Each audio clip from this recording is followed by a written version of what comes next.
love or minus hate, but it gives us every reason to hope that every problem has a solution. So, welcome to the Division Online Orientation in Mathematics Exemplar. So to begin with, let us listen to the nationalistic song to be rendered to us by an elementary grade 3 or grade teacher 3 of Palma Elementary School, Ma'am Glenda F. Villanueva. And to be followed by a prayer to be led by Ma'am Marifera Agas, School Math Coordinator of Santa Rosa Elementary School.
Thank you, Ma'am Glenda and Ma'am Marife.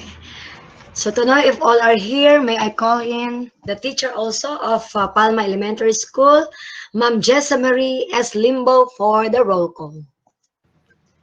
Good morning, everyone. Good morning po, Ma'am Jane. Good morning, Ma'am Jessa.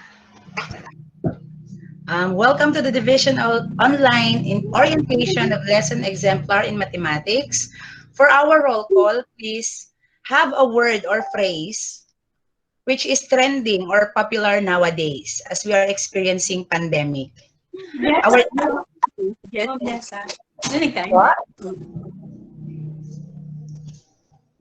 dear school heads of each school will turn on their mic. Sila po yung iimik. And then teachers, please turn on your cam as I call your school.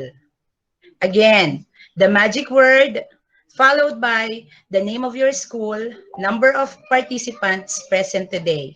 Thank you. Let's start with Area 4, followed by Area 3, Area 2, and last but not the least, Area 1. Ready na po? Area 4, unahin po natin ang aming pinakamamahal na paaralang Palma. Pwede na po tayong mag-on cam. Palma ES po with Ma'am Arnie. Nandiyan po si Ma'am Arnie. Ma'am Arnie na po ba tayo? Ma'am Alma po. Ma'am Jessa, Po. turn on your cam. Apo. Ito na ma'am, hindi pa lang siya agad lumalabas. Yan. Good morning po. So, kita-kita na kagandahan ni Ma'am Jessa. Go, Ma'am Jessa. Palma po. Ay ma'am. Si ma'am, ano po ay naka-on. Palma po muna mga ma'am.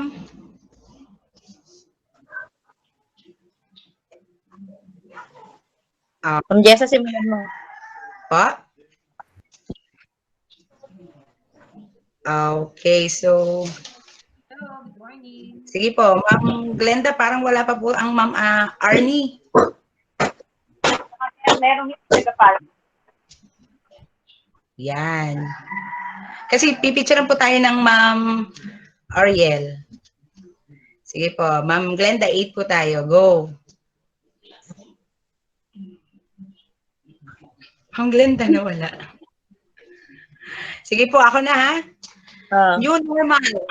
New normal. Nalaglag si Ma'am Glenda. Sige po. New normal. Palma ES, 8 complete. Thank you po. Okay na. Pwede na po tayong mag-off cam. Tawagin po natin next ang PAES.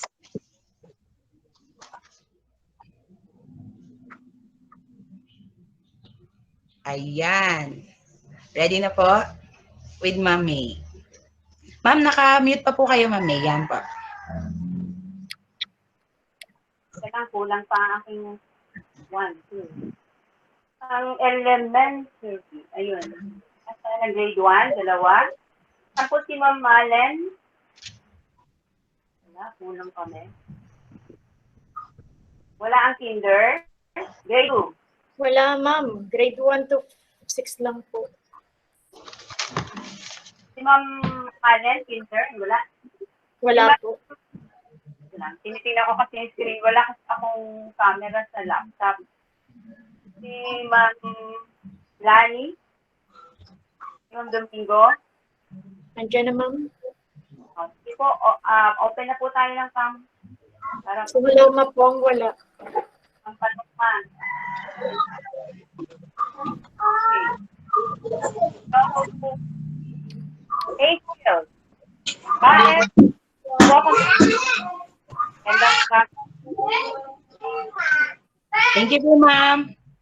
Sunod po natin ang San Ildefonso Elementary School.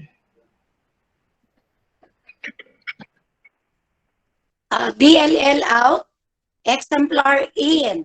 Kompleto po kami, 15, kasi yung aming kinder naki-join.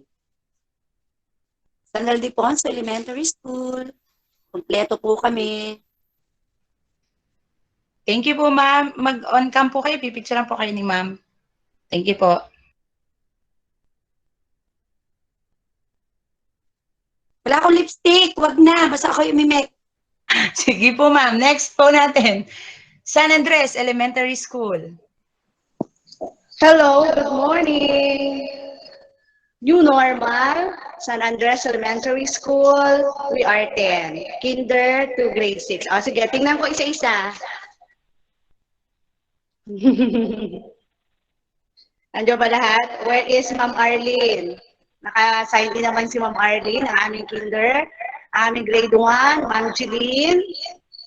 Si Ma'am Nel, hindi ko makita sa camera.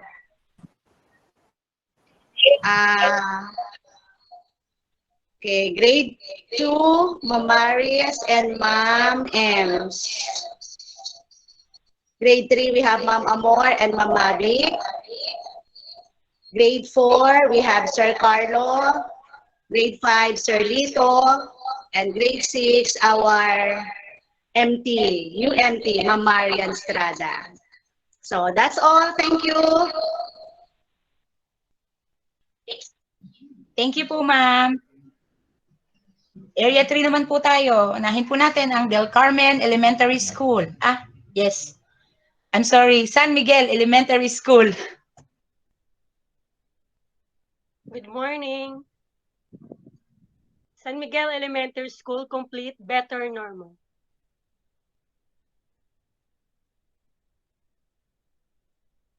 Ayan, isa-isa pa pong naglalabasan ng San Miguel. Thank you po, Ma'am Nympha. Next po natin ang San Roque Elementary School. Hello, good morning. Kompleto po kami sa Roque Elementary School from kinder to grade 6. Ayan, thank you po, Ma'am Lolet. Thank you, Dan. Next na po natin, De Mesa Elementary School. Okay, in behalf of our new principal, because he is driving, going to Palma ES, presenting the De Mesa Elementary School mathematics teachers from kinder to grade 6. We are all complete. Wear mask every day. Thank you. Thank you po, Ma'am. Nasa na mga taga De Mesa? Nasaan sila? Ayan na Victor, sila. where is Ma'am Apple? Kaway-kaway, Ma'am Apple. Dalawang grade 1, Ma'am Linda and Ma'am Amihan. Sir Lester and Ma'am Irene sa grade 2. Ma'am Dada and Ma'am Girlie sa grade 3. Ma'am Lori and Sir Ari sa grade 4. And yours truly sa grade 5 and 6. Thank you, Ma'am Jessa. Thank you po, Ma'am Jane. Isunod na po natin ang Santa Rosa Elementary School.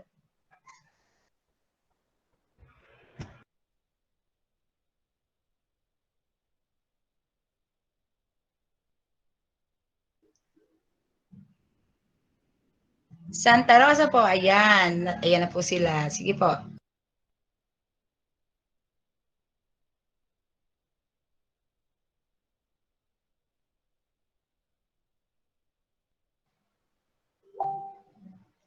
Present na po, Santa Rosa. Kasama pala ako, wait. Yes, Ma'am Ross.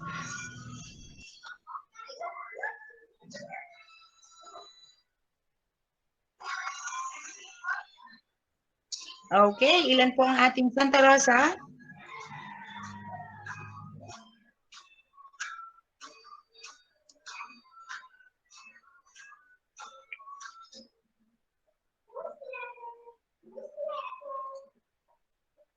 Sige po, on cam po ang Santa Rosa, on cam po.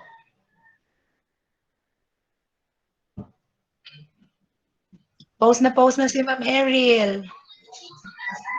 Sinong iimig ba? Naku. Sige na po. Ma'am Eril, lumimik ka na nga. Meron lang akong inaayos. Ma'am Eril, go. Why? Complete kami. Siyempre.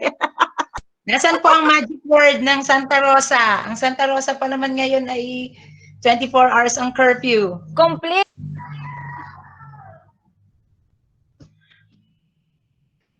Okay na nga po. Sige po. Lipat po tayo sa Area 2. Unahin po natin ang Del Carmen Elementary School.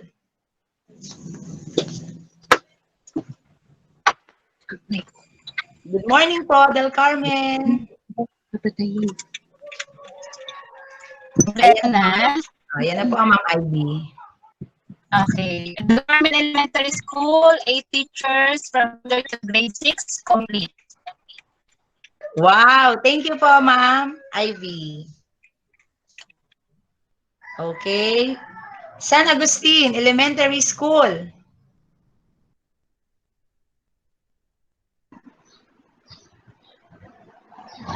Hello, good morning po. Okay, from San Agustin Elementary School, from grade 1 to grade 4, complete. Grade 5 to 6, ang representative lang po namin ay si Ma'am Ara at si Ma'am Jen. Complete po. Good morning. Yay! Thank you po, Ma'am. Thank you po, Ma'am Maylene. Sunod po natin ang San Benito Elementary School.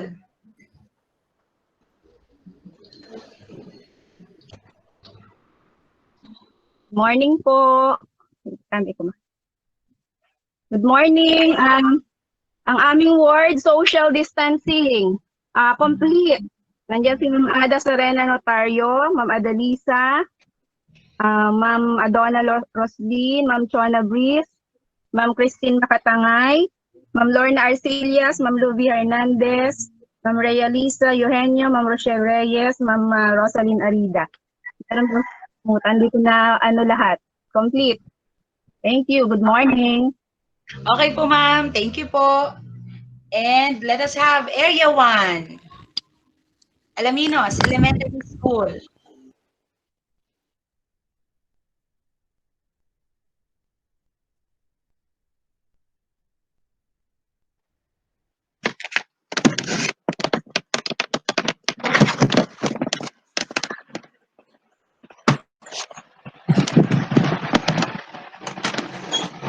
Talagang ano. Alaminos.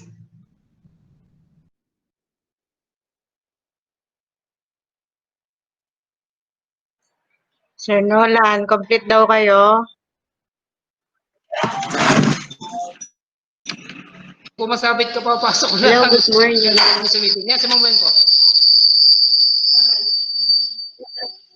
Hello, good morning po. On behalf of Sir Lacson, from Alaminos Elementary School, ang amin po ay hashtag work from home. Okay, participants po from grade 4, from kinder, 4 po. From grade 1, 8, grade 2, 7, grade 3, 7, grade 4, 3, grade 5, 4, and grade 6, 4. Total po ay 37 participants from Alaminos Elementary School. Ayan. Thank you po, Ma'am Rowena. Wala po ba tayo nalimutang school? Baka po natawag na po natin lahat. Ano po? Mapakita mo po ang TWG. Okay, ma'am. Next, sunod po natin ang Technical Working Group. On cam po, please.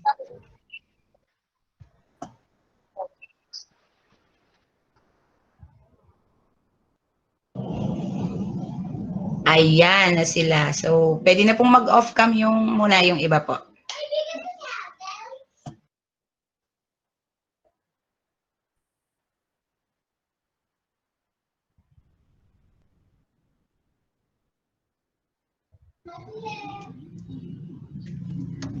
Yung iba po, Ma'am Ross. Ayaw mag-off. Mamaya na po ako. Sige po, mamaya na. Kailangan. Kaya, merong mga Okay, thank you so much po sa ating TWG. Ayan. So, natawag na po natin lahat ng schools. Again, enjoy po natin ang ating division, online orientation of lesson exemplar in mathematics. Thank you po. Okay, thank you, Ma'am Jessa, for the roll call. And to hear us, and to hear the opening remarks of our district school head mathematics coordinator, let us welcome and hear Ma'am Macy Villanueva from Ponciano Elementary School.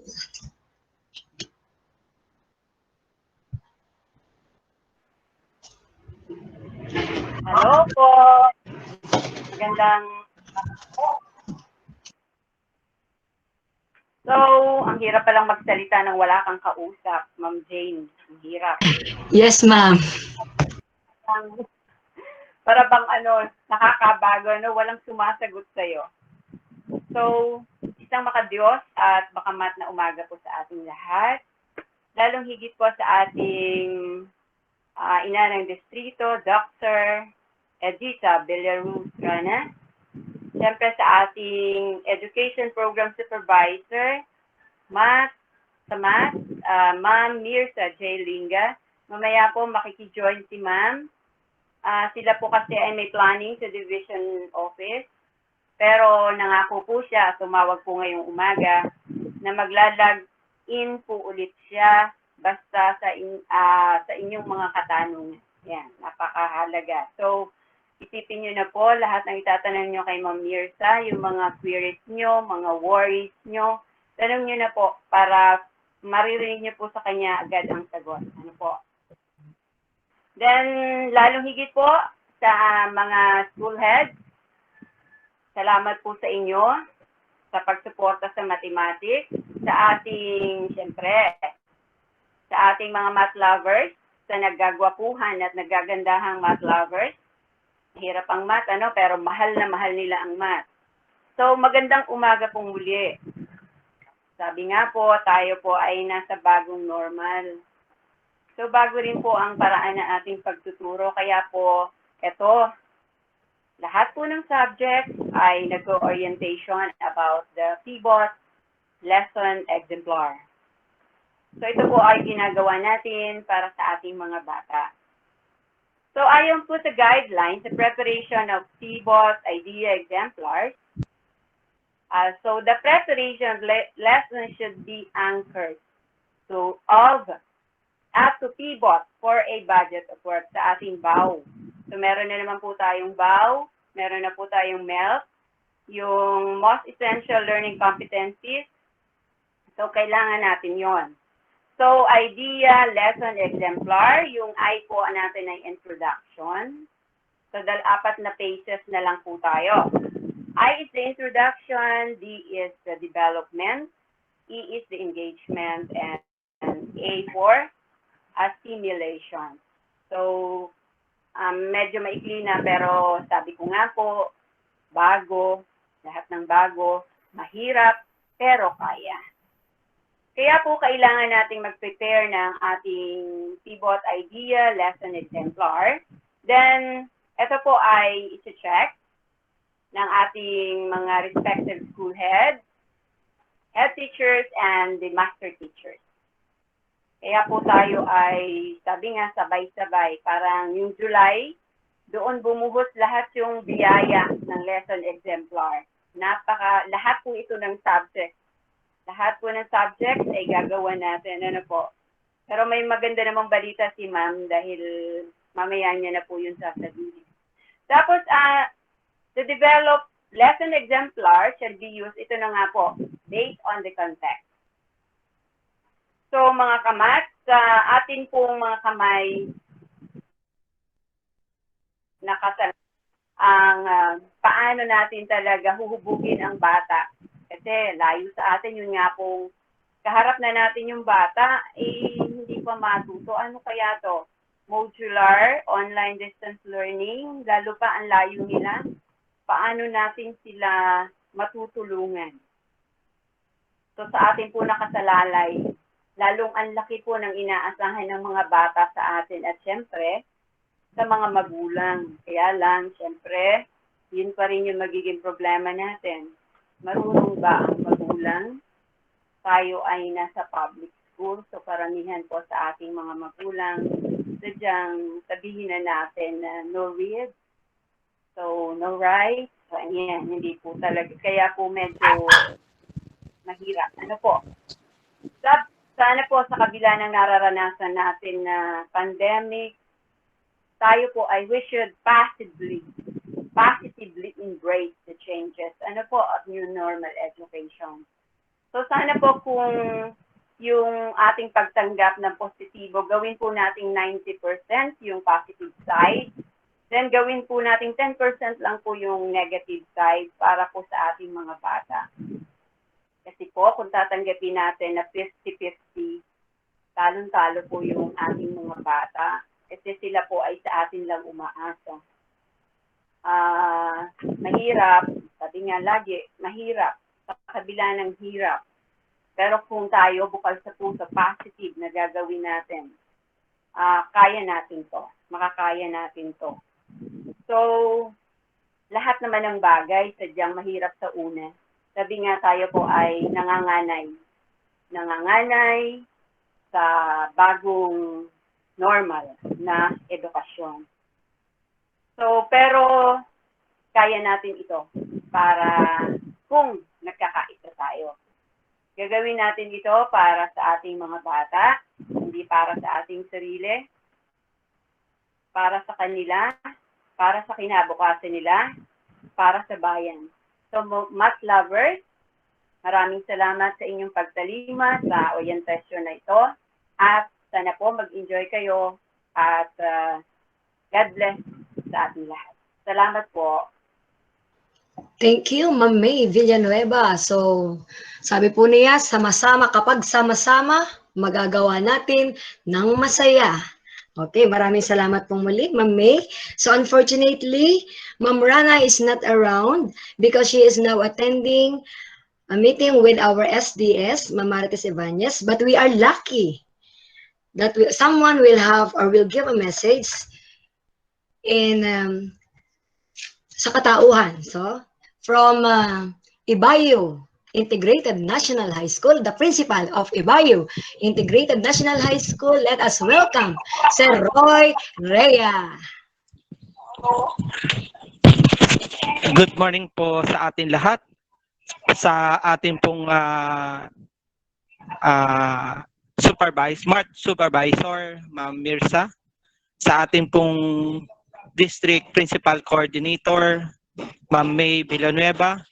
Sa ating pong mga kasamahang mga school head na sa distrito ng Alaminos, sa mga mapagmahal at nagbibigay ng karunungan sa larangan ng matematika, magandang umaga sa inyong lahat.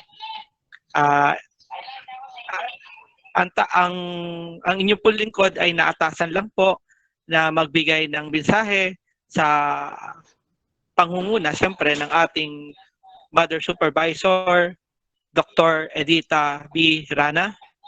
Sa ika nga tama po ang sinabi ni Ma'am May. Sa panahon ngayon, malaki po ang pagbabago na magaganap sa atin sa panahunan taon 2020 at 2021. Napakalaki po ng pagbabago. Pero sabi nga po, lahat ng bagay ay walang permanente. Walang permanente sa mundo, kundi ang pagbabago. At ang pagbabagong ito, kung hindi natin pong yayakapin ng sabay-sabay, tayo din po ang magkakaroon po ng malaking epekto to sa atin.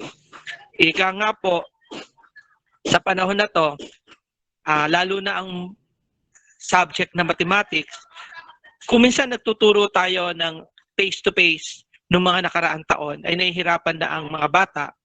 Pero how much more ngayong taon na to, na kung saan magbibigay tayo ng modular online, alam natin na mas may hirapan ang mga bata, na mas lalong maintindihan ang matematika. Pero sa paniniwala pa rin ng ating Departamento ng Edukasyon, naniniwala ang lahat, naniniwala ang mga namumuno na tayong mga guro ay makakapagbigay ng higit sa lahat ng kaalaman sa mga bata, kahit na gamit natin ang panibagong pamamaraan ng pagtuturo. Ika nga, mananatili pa rin ang quality education, na kung saan ito po yung ating pinaka-target, dahil ang pinakamahalagang bagay na magagawa natin para maibigay natin yung tinatawag nating quality education ay yung tinatawag nating pagmamahal natin sa ating profesyon. Kung mahal natin ang ating profesyon, ibibigay natin ng 100% yun ating kaalaman, kagalingan upang maibahagi ang ating kaalaman sa mga bata, na sa ganon ay mas dalong mapagyabong nila ang kanilang kaalaman. Nawa, tama nga po ang sabi, wag po natin itong harapin ng mas malaking porsyento na may negatibo. Pagkos dapat natin po itong harapin na buong buo ang positibo. Dahil mas lalo po tayong mahihirapan po kung puro negatibo ang ating ibibigay sa panibagong uri ng edukasyon na ipagkakaloob natin sa panahonan ito. Nawa ang pagmamahal na ito ay mapagyabong natin, maibahagi natin sa mga mag-aaral, nang sa ganon mas lalo natin mapagyabong ang edukasyon.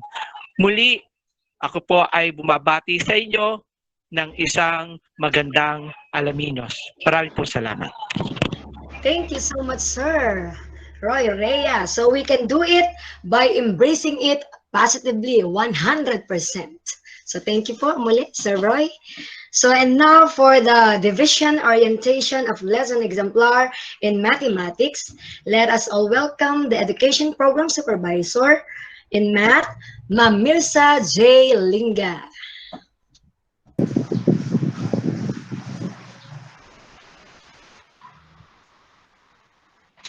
Okay, magandang umaga po sa ating lahat.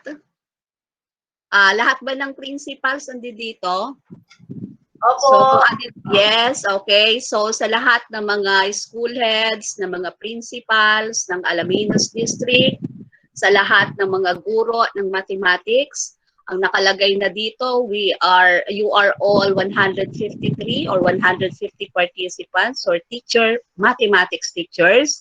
Sa atin pong district math coordinator, ang Ma'am May Villanueva. Sa MC natin ngayon, Jane, thank you so much. Sa lahat po, sa atin pong lahat, isang magandang umaga po.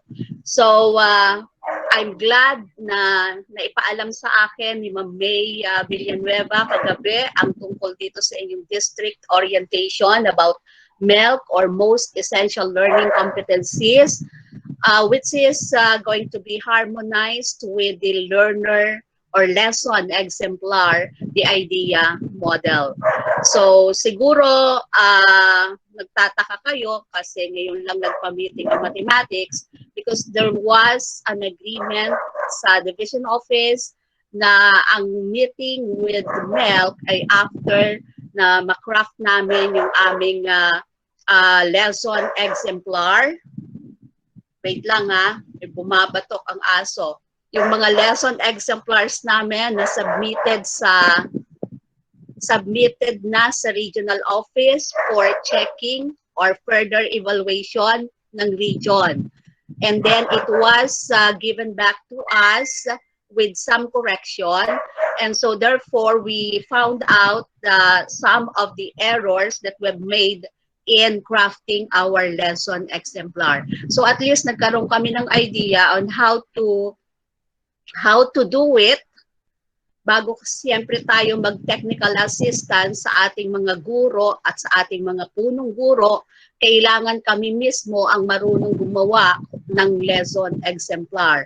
So, the region made us experience how to craft our lesson exemplar, and so therefore it is high time for you to know how to do it. But the focus, of course, is not only the lesson exemplar. Orientation also of the most essential learning competencies must be given to you para at least maunawaan ninyo na saan ba manggagaling yung paggawa natin ng lesson exemplar. Always our focus is our most essential learning competencies. I do not know if you have a copy of the video. So if you have a copy of the video, no need for me to discuss all about MELC or what is your arrangement? I do not know. So as we'll see that later. As of today, I would just like to give you some inspirational message before I proceed to the orientation proper. So malaman ko lang mamaya-maya kay May kung ano yung ating scheme of doing this. So if it is going to be, the video will be played to you para alam nyo. So hindi na ako magpe-present sa inyo ng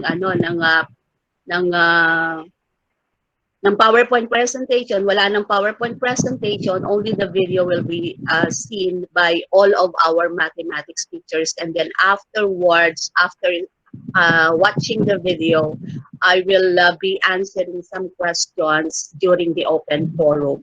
But before that, let me give you a short inspirational message. If during this hard and trying times, you need to be inspired before you go into the field. Hindi naman fighting field ito, ano?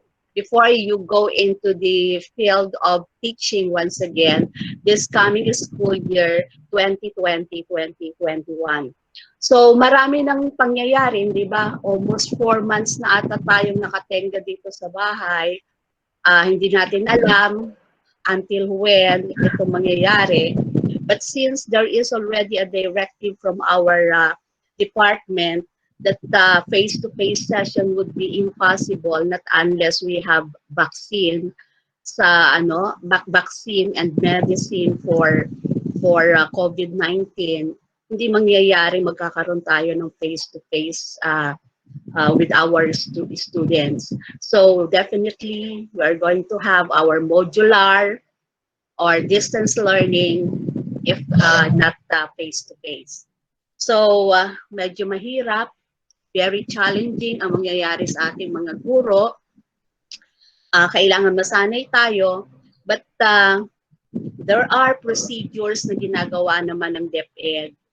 Talagang ang DepEd, ang SDO Laguna, have been equipping all our teachers para lang at least kahit papaano ay makapaghanda tayo dito sa ating tinatawag na new normal. But according to our SDS, it's rather be called better normal because we are doing our best to make it better at least, ano? So may mga seminars na kayong naatinan, nag-attend na kayo in so many seminars like the Google Classroom seminars. So just to familiarize all our teachers to at least the process of delivering the instruction to our learners. So, yun nga, maraming pangyayari. Hindi natin alam kung kailan ito mag-end. But at least we are preparing not only our school heads but also our teachers. So, simula nung nagkaroon tayo ng MTAP elimination round, alam ko naka-attend pa kayo noon. So siguro mga coaches natin sa mathematics, nag-coach pa kayo sa ating mga estudyante. Tapos yung mga AMSLI, natin, the students natin, congratulations, dumating na po ang medals ng AMSLI. At palagay ko by next week or this week, pwede ko na siyang i-distribute together with the diploma na initialan pa namin sa division office. So, congratulations sa mga nanalo sa AMSLI natin. Okay. So, since March 16, so wala na tayo, hindi na tayo nagkaroon ng face-to-face meeting, lahat virtual ang nangyari. Meron mga virtual hello, virtual hi, good morning, yung mga ganun na lang ang nangyayari. Kahit nga ako, nakaka-receive na lang ako ng mga pagbati virtually. Wala nang mga contact, wala nang mga face-to-face meeting, face-to-face encounter with other teachers and school heads. So those virtual meetings prove that communication finds its way to keep us in contact, to keep the connection between us. Dahil sabi nga dito sa DepEd, hindi pwedeng maputol ang connection between the learning leaders, hindi rin pwedeng maputol ang connection between the principals, the school heads, and the teachers. So with the students, of course, hindi pwede silang napuputol ang relation. We cannot afford losing our connection with one another, especially the DepEd people, because we want to make sure that education shall continue even in the midst of crisis. Kailangan magpatuloy ang pag-aaral.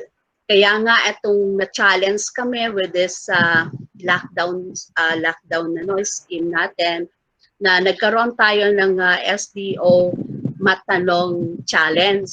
So dito sa SDO Matanong Challenge, ito ay proyekto ng ating mga Laguna Math Mentors kung saan sila ay nagbibigay ng mga katanungan, very challenging questions, at every week naman ay nagkakaroon ng mga winners.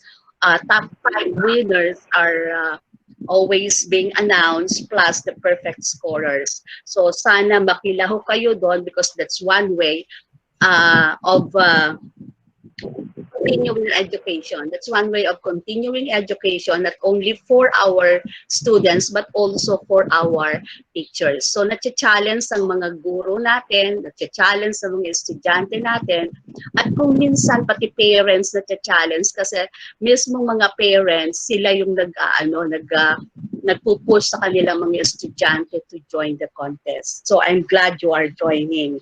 So, let me give you a story about, siguro narinig nyo na rin itong istorya na to. It's just to motivate you all in what we have been doing for the preparation of our teaching learning process, especially in mathematics, this coming 2020-2021 school year. Okay, this is the story of a boiling water. Frog in the boiling water, I mean. So this is how it goes. Once upon a time, there was a frog who was dropped into a pot of hot water. Feeling the intense heat, she immediately jumped out and saved her life. So hindi niya tagalan yung init, lumundag siya just to save his life. But there was another frog who was put into a pot of cold water, which was set on a burner over low heat. 1 degree at a time, the temperature increased, but the frog became accustomed to the heat, stayed in the pot, and eventually it was boiled to death. So this is a story of a science experiment done in 1882 by Galtz. So totoo po ito na isang eksperimento na ginawa, na yung palaka na inilagay sa mainit, kumukulong tubig, kaagad umalis dun sa tubig. At yun naman palaka na inilagay sa tubig, in a cold water, tapos utay-utay na pinainitan yung tubig, ay hindi siya nanibago dun sa tubig hanggang sa siya ay naluto na dun sa hindi pa rin siya nag-react. Now, this relates to the way some people behaves like the frog. It keeps on adjusting its body with increase in temperature until it finds itself boiled to death. Nag-adjust siya ng nag-adjust dun sa boiling water hanggang sa hindi na niya na kayang umalis dun sa boiling water at dun na siya namatay. Now, if we ask what killed the frog, many of us would answer that it is the boiling water that killed it. But the truth is that what killed the frog was its own inability to decide when it has to jump out. Hindi niya alam kung kailan siya lulundag palabas dun sa kumukulong tubig. Dahil naka-adjust na yung katawan niya dun sa kumukulong tubig, hindi na niya alam kung kailan dapat siya lumundag palabas dun sa kumukulong tubig hanggang sa siya ay naluto na. Now, we all need to adjust with people and situation. But we need to be sure when we need to adjust and when we need to move on. Now, this pandemic, itong dinaranas po nating crisis, itong pandemic ito, this requires each of us to be sensitive enough and skilled in making our decisions. Well, life is an art of decision making. So lahat ng mga decision natin sa buhay, yun ang nagmamatter whether we are going to have a good life or a better life in the future. We are 100% sure now, we are 100% sure that the environment we are in right now is beyond our control. Lahat po ay hindi natin nakayang i-control. Yung crisis na nadanasan natin sa ngayon, though this crisis is beyond our control, hindi natin pwedeng kontrolin ang kung ano man ang nangyayari sa ating ngayon. So I think jumping out of this situation, is just avoiding the situation, but adjusting and adapting to the new normal setting that we are thinking of the so many ways to face the challenges and be visionaries in seeing the future in today's realities would somehow save all of us from boiling to death. So we are to adjust. We have to adjust, and that's what we have been doing since the first lockdown, March 16 pa. At alam natin na ang ating Department of Education, headed by our Secretary, Ma'am Leonor Magtoles Briones, alam natin that they have been doing everything for us to be prepared in this new normal setting. So we need to be immersed in the situation. Kailangan ma-experience muna natin and have a feel of this situation, adjust and learn to adapt by preparing ourselves or arming ourselves to make sure we win in braving the new normal. So, atong milk na to, ito ay produkto. This was started last 2019 and it's good na nag-start na siya ng 2019. Natapos siya ng January after mapping out the CG, Curriculum Guide in Mathematics. Nag-map out kami at nakita namin yung mga vertical alignment at saka horizontal alignment. After mapping out, na-compress ang ating mga learning competencies. So from 100% learning competencies, nagkaroon lang tayo ng at least 75% learning competencies. Ganun po kaunti na ang competencies natin. Maybe in 1 quarter, meron lang tayong 10 competencies. But of course, those competencies that were dropped, those competencies that were subsumed, and the competencies that were retained, lahat yung mga competencies na yon, especially the prerequisites and the enabling competencies, we should also give that to our students or discuss them to our students, but they will only be incorporated in the most essential competencies. So with this, I am thanking all of you for responding to the call, and I hope we will be one in hurdling all the challenges of our mathematics education, the challenges that we are facing today and we will be facing in the future. Now, let's not like be frog. Let's not like be frogs died in boiling water. Rather, let's be frogs armed with sound discernment or judgment, ready to rescue other frogs in the same situation. So sa ating pong lahat, isang magandang umaga po sa inyo dahil alam ko na kayo ang magdadala, kayo ang magiging buhay ng ating mga estudyante dahil sinasabi nga natin, how much more kung ang estudyante natin before tayo ay nahihirapan na silang turuan, may face-to-face session na yon every day, hindi pa dumarating ang mga estudyante. How much more today that we have to exert extra effort to reach them out, be it modular or online. Siyempre, may mag-o-online dyan, meron mag-modular. So, doble ang magiging hirap ng ating mga guro. But I am sure na talagang ang mga guro dito naman sa Pilipinas, tayo naman ay laging nakahanda sa lahat ng mga hirap. Hindi naman natin mararating itong ating mga narating na ngayon kung hindi talaga tayo masisikap na mga guro. So sa inyong lahat, ipinagkakatiwala ko na ang mathematics sa distrito ng Alaminos sa pangunguna po ng ating district supervisor, si Ma'am Edith Rana, and of course, ang ating mga mathematics coordinators, sa ating mga school head. To all our school heads, this mathematics is not only the concern of Ma'am May Villanueva being the district math coordinator, principal coordinator. All of you principals, you are concerned also with mathematics dahil lahat ng mga guro natin ay nagtuturo ng mathematics at lahat ng mga guro na iyon ay kayo po ang leader nila. So sa inyo pong lahat, Isang magandang umaga po at malaki po ang inaasahan sa atin ngayong taon na to, ng pasukan na to, mas malaki po ang inaasahan sa atin. So, thank you very much. Again, good morning, good luck po sa inyo, and God bless you all.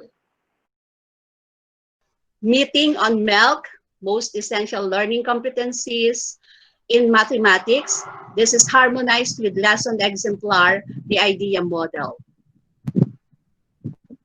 Okay, this presentation consists of two parts. One is the orientation and the most essential learning competencies, or the MELC in mathematics. And the second part is about the lesson exemplar.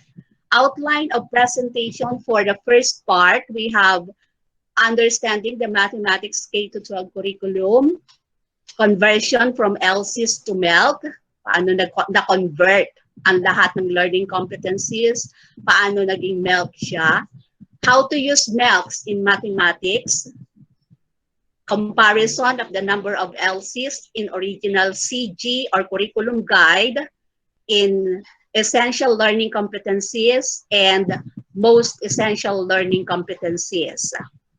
And the last is the walkthrough of elementary, junior high school, and senior high school MELCs for quarter 1. Actually, ang pinrovide ng BCD ay buo from first quarter up to fourth quarter, which is also be given to you yung buo na yon. Pero for the sake of discussion this morning, I will just discuss the quarter 1. We will focus on quarter 1. Okay. Now, in order for us to understand, again, the MELC, we keep on going back to our goals, the mathematics curriculum framework. Always, laging babalik-balikan natin ito.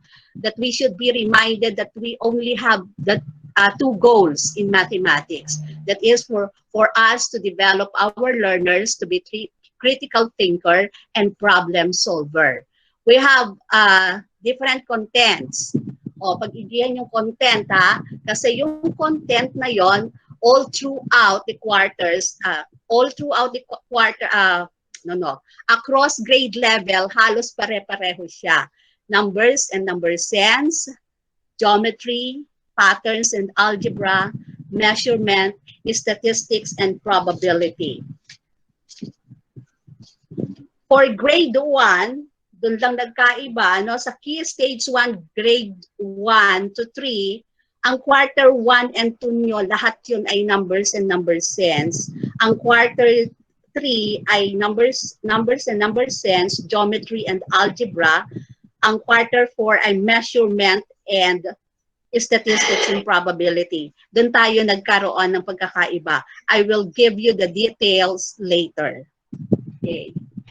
So always remember yung mga skills and processes that we need to develop among our learners just to achieve our twin goals. Knowing and understanding, the estimating, computing and solving, visualizing and modeling, representing and communicating, conjecturing, reasoning, proving, and decision-making, applying and connecting. Meron tayo ditong nakalagay na estimating, ito, sa process and the skills. But in the MELC, lahat ng tungkol sa estimation, approximation, lahat nila tinanggal. Everything about derivation, tinanggal din siya. Creation or creating problems, tinanggal din lahat siya. You'll find out why later. We also have values and attitudes that we really need, badly needed, by our learners. Accuracy, creativity, objectivity, perseverance, productivity. Of course, with the use of the following tools: manipulative objects, measuring devices, actual, calculators, computers, smartphones, and tablets. Okay. Now, from LCs to MELCs, saan nga ba nag-umpisa? Oh, you are familiar with this table. This is the original K to 12 basic education the curriculum guide. This is 2016. So, if you will notice, ito siya, may content siya dito. Ito yung content na nakalagay natin sa lesson plan. But usually, we are writing the topic and not the content.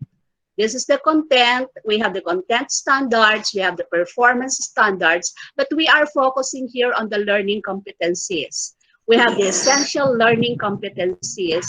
Of course, all of those competencies, dahil pinag-aralan naman po yun, bago nila nabuo in 2016, yung ating curriculum guide na yan. So lahat sila ay, according to them, or according to all of us, sila ay essential learning competencies. Now, from among the essential learning competencies, in the purpose of compressing the curriculum guide, they selected the most essential learning competencies. Nag-map out po yan, mapping out vertically and horizontally, meaning vertically across quarters and horizontally across quarters and vertically across grade levels. So, papaano nabuo ang most essential learning competencies? Okay. From the learning competencies to the most essential learning competencies, actually this was not started just recently. Hindi gawa lang ng COVID-19. This was started in 2019. This is curriculum review. Nagre-review na sila. Intended curriculum curriculum review of the intended curriculum in 2019. There, nagkaroon sila ng mapping of essential and desirable competencies. Ano nga ba yung essential? Ano yung desirable competencies? Nagkaroon din sila ng identification of the prerequisite knowledge and the skills within the learning area. And the third, analysis of interconnectedness of prerequisite knowledge and the skills among learning competencies across learning areas. So these three processes, pinagdaanan po iyan bago nila nabuo ang MELC or most essential learning competencies. Okay, so this is the difference between essential learning competencies and desirable competencies. Ano ba yung essential learning competencies kung saan nagmula yung most essential learning competencies?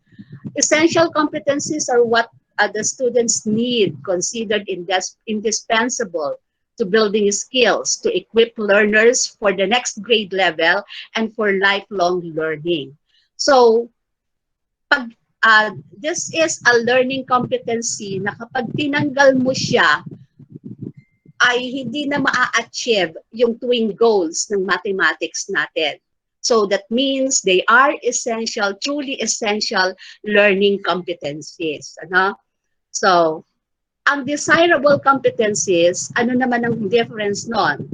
These are competencies for enhancement, meaning kung dito sa essential competencies na achieve na ng bata yung mga foundational skills, the rest are desirable skills for them to enhance those essential learning or essential skills, foundational skills. Okay, so clear ang difference between essential learning competencies and desirable learning competencies. Now, identifying the MELCs, the most essential learning competencies, the determining factor, ito yung criteria, endurance. What do you mean by endurance? If it remains with learners long after a test or unit of the study is completed, like for example, all those, the 4 fundamental operations. So, endurance, kailangan yon, that's a foundational skill na kailangan across grade levels, daladala niya yon hanggang sa last grade level. If it is useful beyond a single test or unit of the study, like this, the following. research skills, reading comprehension, that's why translation in mathematics is very important, writing, mock reading, hypothesis testing, which are essential in many professions in everyday life. So the factor, the determining factor, endurance. Okay. So for a learning competency or for an essential learning competency to be identified as most essential learning competency, it must have this factor, endurance. Okay. From ELSIS to MELCS, ito ang ginawa po nila doon. So apat na means of verification ba yon? Okay. Mariretain ang isang learning competency, or two or more competencies could be merged or could be rephrased, or a competency could be dropped. So that's how they compress the competency and come up with the most essential learning competencies. Retained. Kailan nila retain yon? When this satisfies that factor, endurance criterion. It contributes to lifelong learning and a prerequisite skill to the next grade level. So, competency would be retained. At mapapasama po siya sa MELC. Merge. When are two or more learning competencies merged? Two or more learning competencies that have the same objective or learning intention are combined into one comprehensive learning competency. So after mapping out the different learning competencies, they found out that there are several learning competencies that could be merged already. Like for example, in the grade level, meron siyang binukod pa niya yung yung sa multiplication or performing performing the 4 fundamental operations, 1 digit to 3 digits or more. So they find that of the same objectives, so they merge them together. So rephrased. Some of the competencies are rephrased to make the statement of the lack of the learning competency more concise. So merong very wordy, very lengthy na ating learning competencies. So they make it more concise, kaya brief learning competency. That's why they rephrased it. And some of the learning competencies were dropped. LC, that is too specific, recurring, they subsumed it in another LC. Ang halimbawa po dito ay yung problem solving. So lahat tayo merong problem solving doon ha. So ita-drop nila yung, for example, very specific in learning the problem solving skill.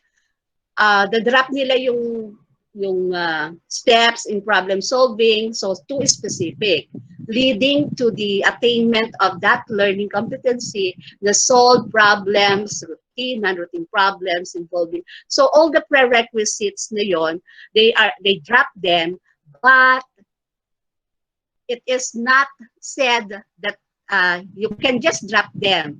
You can just incorporate them on the most essential learning competencies. So parang hindi siya kinategorize as most essential learning competencies, pero hindi naman natin i-avoid yung mga yon. I-incorporate lang natin siya dun sa most outstanding, most essential learning competencies. Okay. Here are the examples. Look at, this is grade 2, second quarter, numbers and number sense. Look at the learning competencies 24, 25, 26, and 27. They found out that this, after mapping, they found out that all these competencies are essential. Of course, they are essential. So, visualize, represent, subtracts 2 to 3 digit numbers, subtract mentally 1 digit numbers, subtract mentally 3 digit numbers, solves routine and non-routine problems. Of course, all of them are essential learning competencies. Now, paano nagkaroon ng most essential learning competencies? From the essential learning competencies, ito pa rin siya, 24, 25, 26, 27, nakita nila na ang 24 ay kailangan i-retain. Bakit? It satisfies endurance criterion. Visualizes, represents, and subtracts 2 to 3 digit numbers with minuends up to 999 without and with regrouping. Is it essential for lifelong learning? Of course. That's why it satisfies endurance criterion, and so they retained the competency and include that in the most essential learning competencies. Okay, look at number 25 and 26. Subtracting one-digit number from 1 to 3-digit numbers, and this is subtracting 3-digit numbers. Okay, they merged that and rephrased. Subtracts mentally the following. Bakit kailangan i-merge at i-rephrase yan? The reason, the LCs are related and may be harmonized, unified for a more focused development of the concept or skill. So tama naman. So instead of having 2 LCs, 2 learning competencies, nagkaroon ng merging and rephrasing at nagkaroon na lang siya ng isang learning competency included in the MELC. Now look at number 27. Solves routine and non-routine problems involving subtraction. It is retained because it satisfies endurance criterion. Okay, that's clear. Another example, we have 28, 29, 30. So the identification, 28 creates problems involving subtraction of whole numbers, including money. According to them, this is a desirable competency. Ano nga yung desirable? Desirable competencies are those competencies that will enhance the learned concept of the learners. Creating problems. That's why ako, as I have told you earlier, lahat ng creating problems, dinrap na nila, tinanggal nila sa most essential learning competencies. But then that is not totally dropping out. If you have the time, if you have enough time to teach that, then you may also teach that. Okay. Performs order of operation, essential. Solves multi-step, essential. And look at this, number 31, creating word problems na naman, so that is, according to them, a desirable learning competency. Now look at the identification. From among the essential learning competencies, number 29 and number 30, so natanggal na kasi yung 28 and 31, so we only have essential learning competencies 29 and 30, and what is the action for 29? Performing orders of operation. Does it satisfy endurance? Yes, so it is retained. Solving multi-step routine and non-routine problem. So it also satisfies endurance criterion. That's why it is also retained. Okay. Now let's go to grade 6, 4th quarter measurement. We have numbers 70, 71, 72, 73, 74, 75, up to 77. Look at those that are highlighted, 74 and 77, creation of problems, and according to them, they are desirable competencies and need to park. Ipa-park lang yon, or could be dropped. Kung due to time constraints, pwede mo na siyang hindi ituro, pero pwede siyang ituro, especially to those who are gifted. Pwede siya. Okay. Ang 70, essential. 71, the rest siya essential, except for those 2 that are highlighted. Now, look at the decision. For 70, it is retained because it satisfies endurance criterion. For 71, ito yung desirable dropped.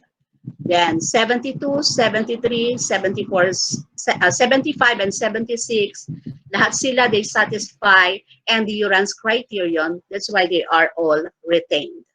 Okay. Other examples for grade 1, ito pa rin. 1 and 2, ayan, ito. So parang itong number 4, ito yung sa Bloom's taxonomy, yung the highest level na meron ng composition, creation, yan. Synthesizing, decomposition, ni-remove lang siya.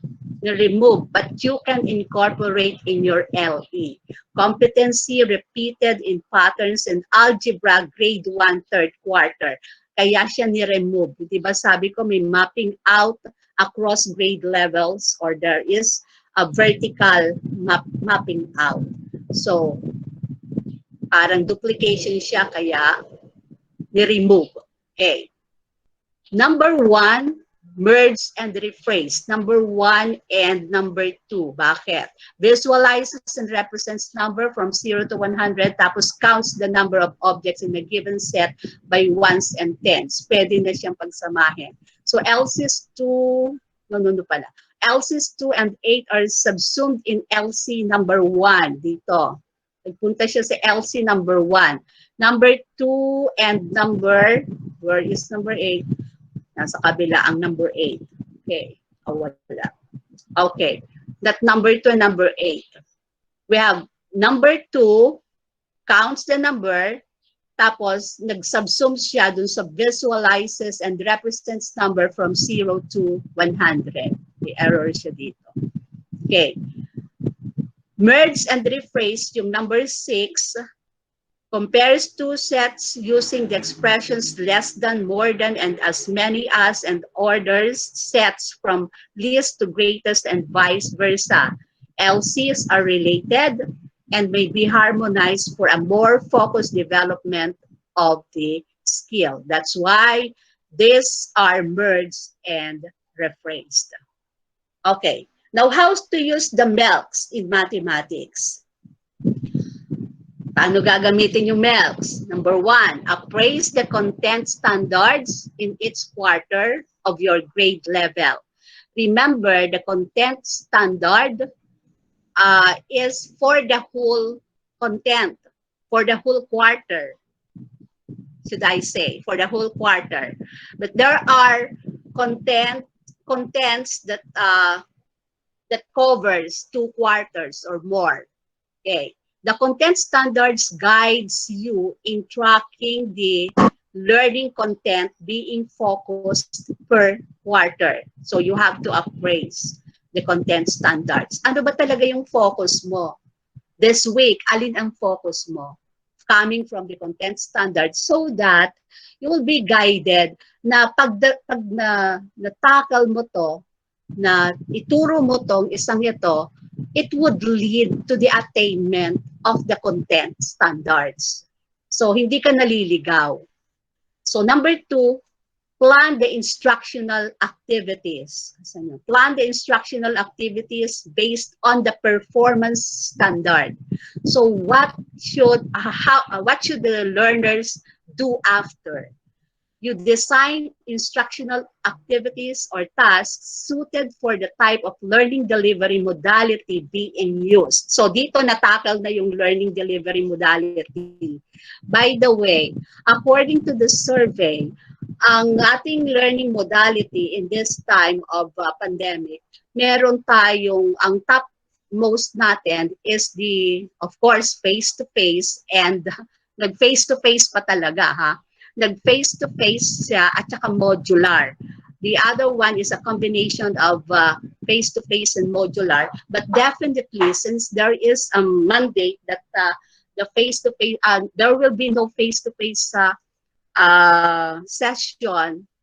According to DepEd, walang face-to-face session that until there is a vaccine for COVID-19. So definitely, hindi mapagbibigyan yung topmost learning modality, kaya magkakaroon tayo siguro ng, I do not know sa top management natin, but the analysis The recommendations were already given to them. So you design instructional activities, contextualize the instructional task whenever necessary. So the third, we have to examine the identified MELCs for each quarter. So kaya kailangan may kopya tayo ng MELC na yan, bawat quarter na yan, para at least when you do your lesson exemplar, it is included in the MELCs. Hindi lang siya yung enabling competency, hindi lang siya yung prerequisites competency, siya talaga yung the one included in the MELC. So the MELC is the learning goal for the quarter. Subtask if the MELC is of a big chunk of a learning goal. So magsa-subtask lang kayo. Development of math skill is prioritized over competence on content knowledge. Okay. Skill. Number 4, design activities or assessment tasks dealing with problem solving and analysis. Ito, we always lead to our twin goals, problem solving and critical thinking. So all throughout in our instructional procedure, we need to consider those two goals of mathematics, the critical thinking and the problem solving skills that we need to develop among our learners.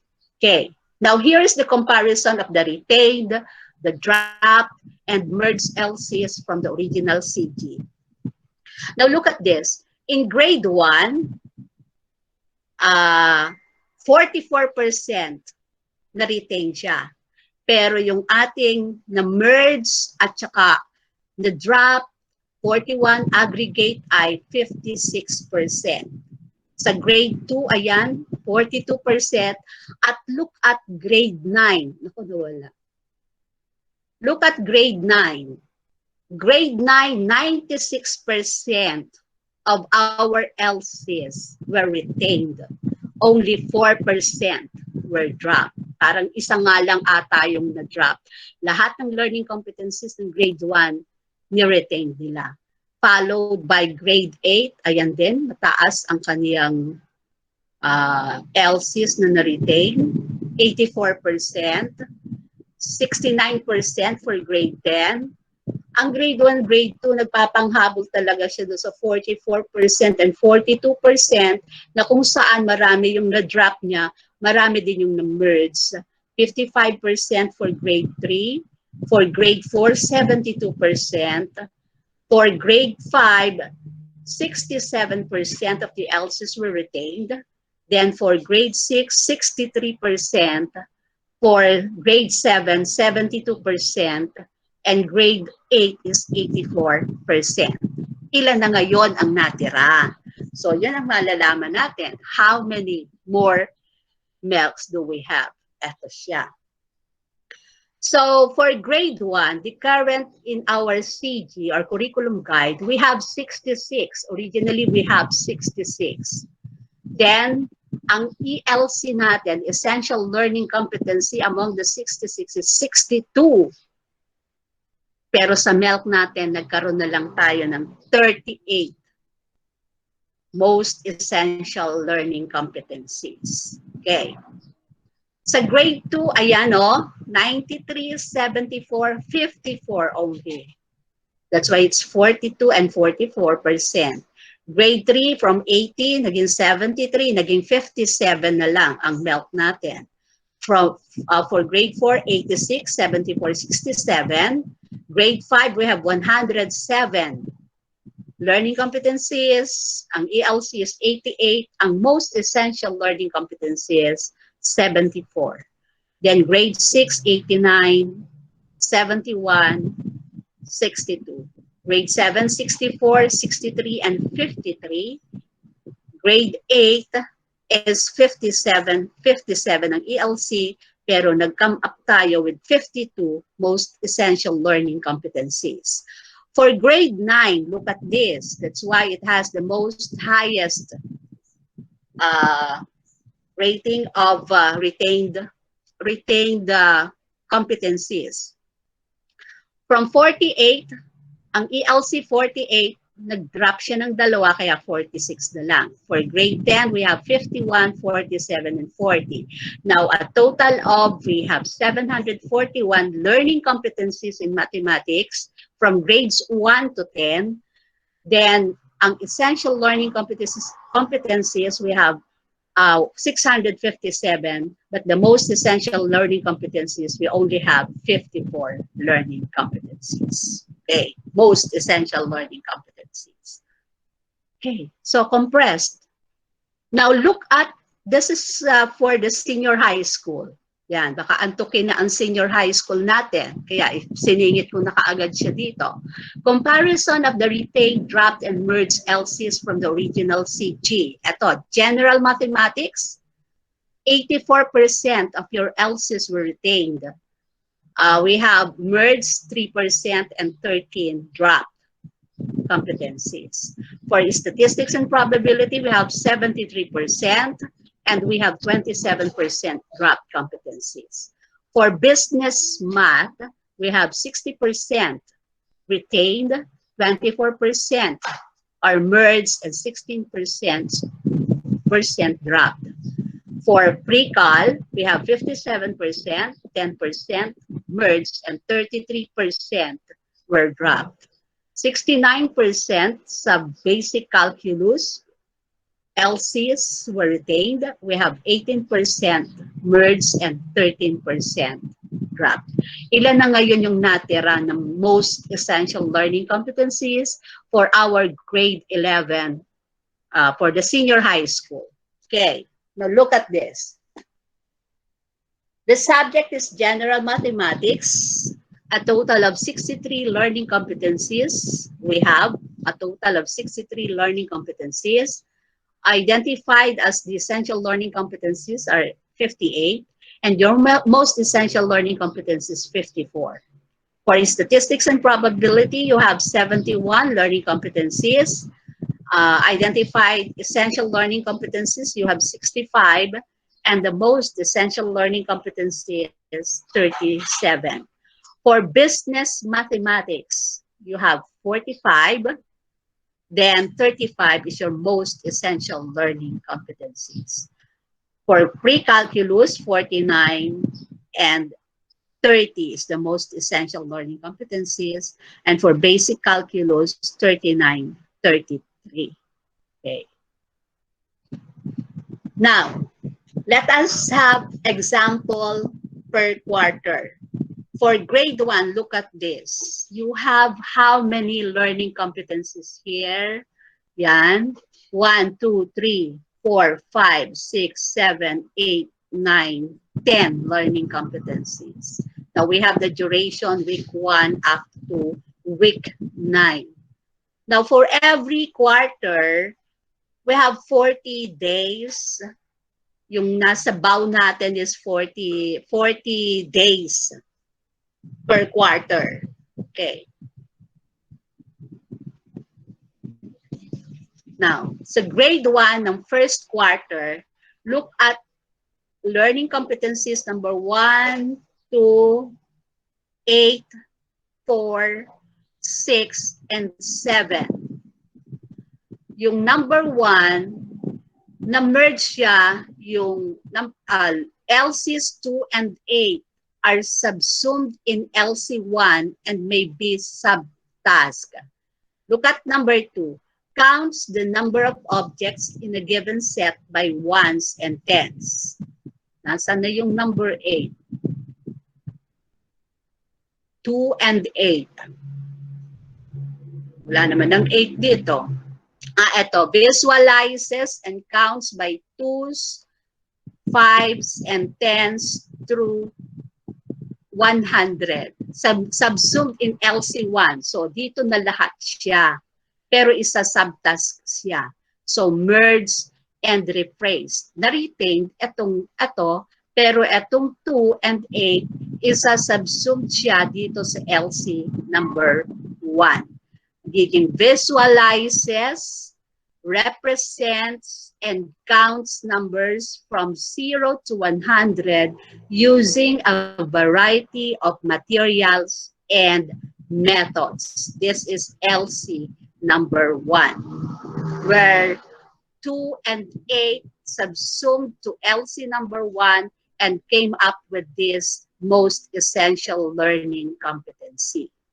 Okay, LC number 4, dropped. Bakit na-drop? The competency repeated in patterns and algebra of grade 1 ng third quarter. So this is just a duplication na after mapping out vertically, nagkaroon siya ng conclusion that this is a duplication from grade ng third quarter ng grade 1, kaya dinrap siya sa first quarter. Now 6, visualizes, represents, and compares two sets na merge siya and rephrased. This 6 and 7, they were merged and rephrased. Ito na siya, yung LC niya, compares two sets using the expressions less than, more than, and as many as, and orders sets from least to greatest and vice versa. Why? LCs are related and are harmonized for a more focused development of the skill. Okay. This is the continuation for grade 1. Number 12 and number 13 merged also, at ito na yung final most essential learning competency niya, compares numbers up to 100 using relation symbol and orders them in increasing or decreasing order. The reason for merging and rephrasing, the LCs are also related and may be harmonized for a more focused development of the skills. Number 14 and 15, likewise, are merged and rephrased. Ito na siya. Ito yung final. Final milk niya is identifies, reads, and writes ordinal numbers.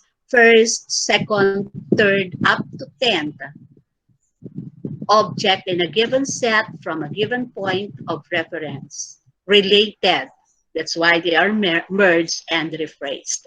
Okay, for quarter 2, we have how many learning competencies? 1, 2, 3, 4, 5, 6, 7, 8, 9, 10, 11, 12, 13, and 14 learning competencies. So, anong ginawa dito para magka-produce ng milk? We have 1, 2, 7, 8, 9, 10, and 11 from the LCs. So, ang 1 and 2 na to na merge, nagkaroon siya ng visualizes and represents numbers from 0 to 1,000, 101 to 1,000. Siguro ito 0 to 100 with the emphasis on numbers and 101 to 1,000 using variety of materials. Kasi ito 0 to 1,000. Okay. LC number 2 may be subsumed in LC1 and may be subtask. Okay. 7 and 8, again, merged and rephrased. Ito siya. LCs are related. That's why they are merged and rephrased. Number 9 and 10, they are also merged and rephrased because they are related. 9, 10, and 11. That's why we have identifies, reads, and writes ordinal numbers from 1st through the 20th object in a given set from a given point of reference. Okay, so the same process from grade 2, from grade 1 up to grade 10. So with the senior high school CG. Okay, now let's go to grade 3, quarter 1. Yan. Look at the original look at the most essential learning competencies there. Okay. Now, anong ginawa dito for grade 3, first quarter? LC number 16 and number 22, they are dropped. Creates problems is more teacher's action and it does not meet the endurance criterion. Ito yung sinasabi ko kanina, that all the creation of problems, hindi ba sa elementary natin, laging ang nagtatapos natin after solve, routine, non-routine problems, nagkakaroon na ng create problems. So that is the highest level of, in Bloom's taxonomy, yun yung highest level. Kaya yung creation of problems, according to them, this is more of teacher's action and it does not meet the endurance criteria. Ang sabi ko nga, however, if it is necessary for our learners, ibig sabihin, there are advanced, there are gifted students that really need it, then we can subtask, but let us not compromise the time that it will take for us to deliver the instruction, that kind of concept, that concept. Okay. 5, compares numbers up to 10,000. Merge ito. Na-merge siya because LCs are related. 8 and 9 are also merged and rephrased because LCs are related. Okay. 13 and 14, they are also merged and rephrased because they are related. Kasi ito isa, 2-digit and 1-digit. Ito, 2 to 3-digit. Okay, they are related. That's why they can be unified or they can be harmonized.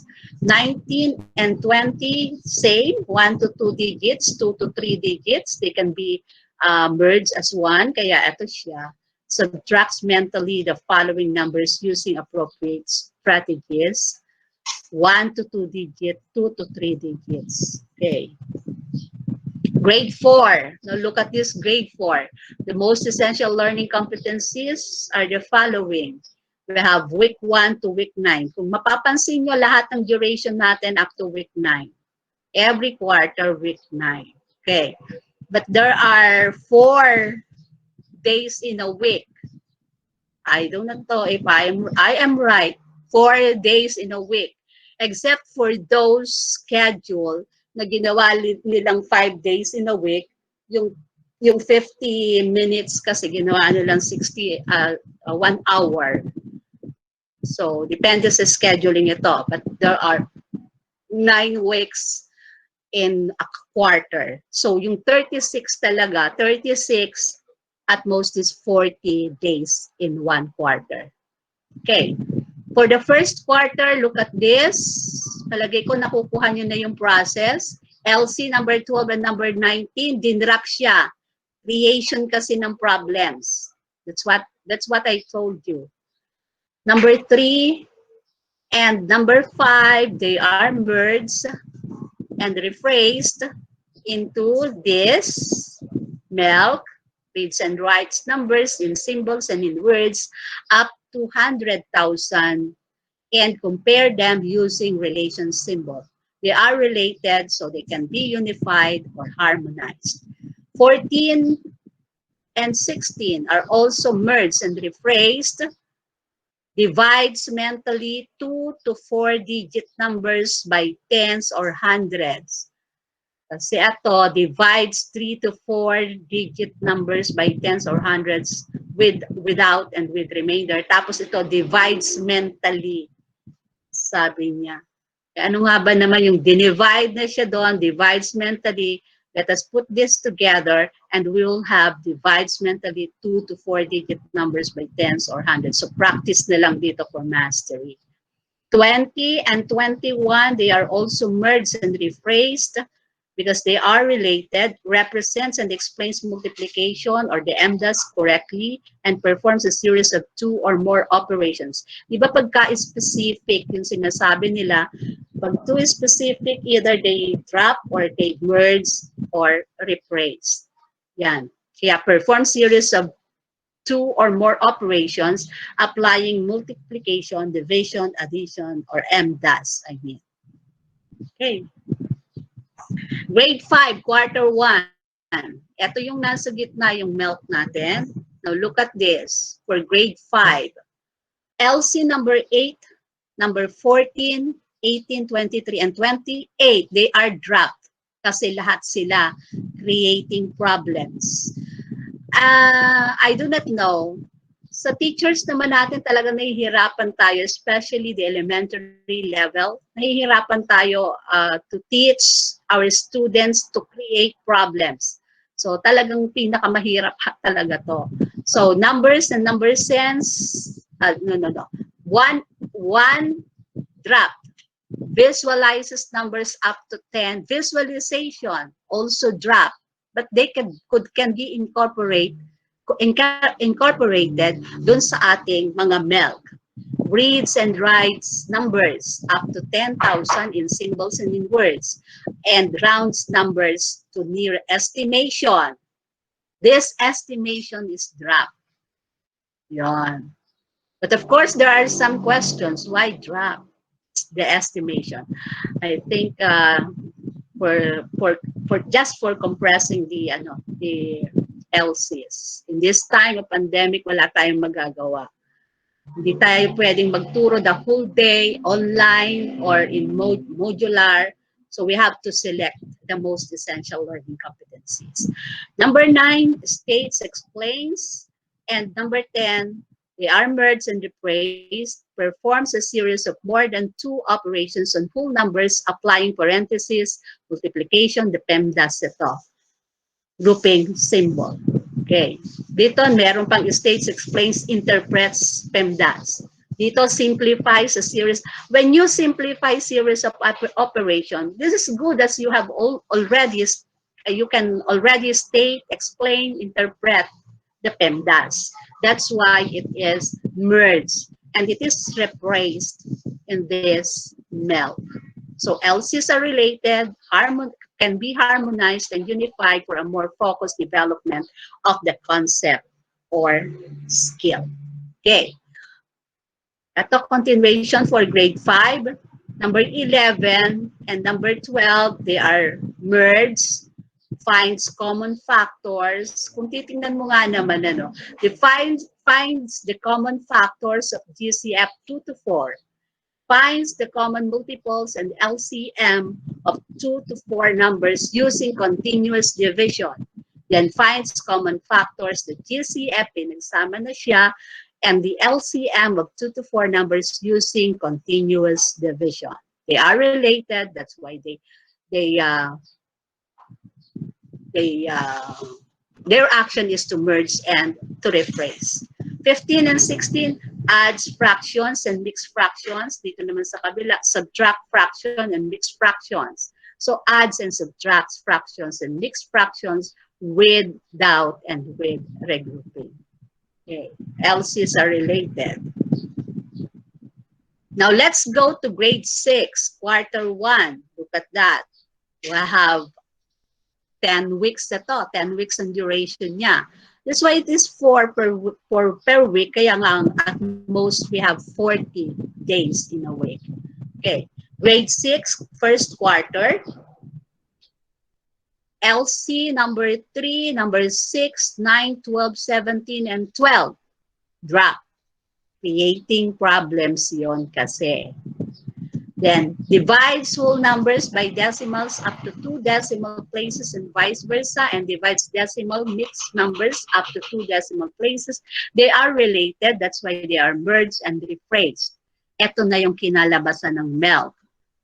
Divides whole numbers by decimal up to 2 decimal places. Divides decimals, mixed decimals up to 2 decimal places. 20 and 21, they are merged and replaced also. They are related and they are then can be harmonized and unified. Okay, it's grade 7. Yan naman, mga taga-junior high school. Now for grade 7, eto siya. Hanggang week 9 siya dito. So we have 36.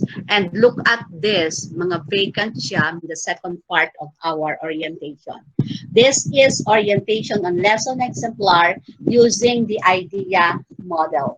Now the outline of this presentation, we have design and principles, comparison between DLL and DLL, daily lesson log, and LE, lesson exemplar. Third, discussion of its parts of lesson exemplar. Of its part, lesson exemplar. Okay. Now, let us first compare the situation before and the situation today. Okay. Before the new normal, ang tawag daw kasi ngayon dito sa atin is new normal setting. Before, that's the normal setting. Now, it is the new normal setting. Before the new normal, we have Dep Ed Order number 42 series of 2016 that is all about preparing lesson plans, where we are to prepare daily lesson log or detailed lesson plan. This preparation provides teachers with an opportunity for reflection on what learners need to learn, how learners learn, and how best to facilitate the learning process. Yun yon. Now, in this new normal, we will use RM. This is Regional Memorandum 296 series of 2020. By the way, this is an initiative of our Region 4A Calabarzon, our regional office, not from the central office.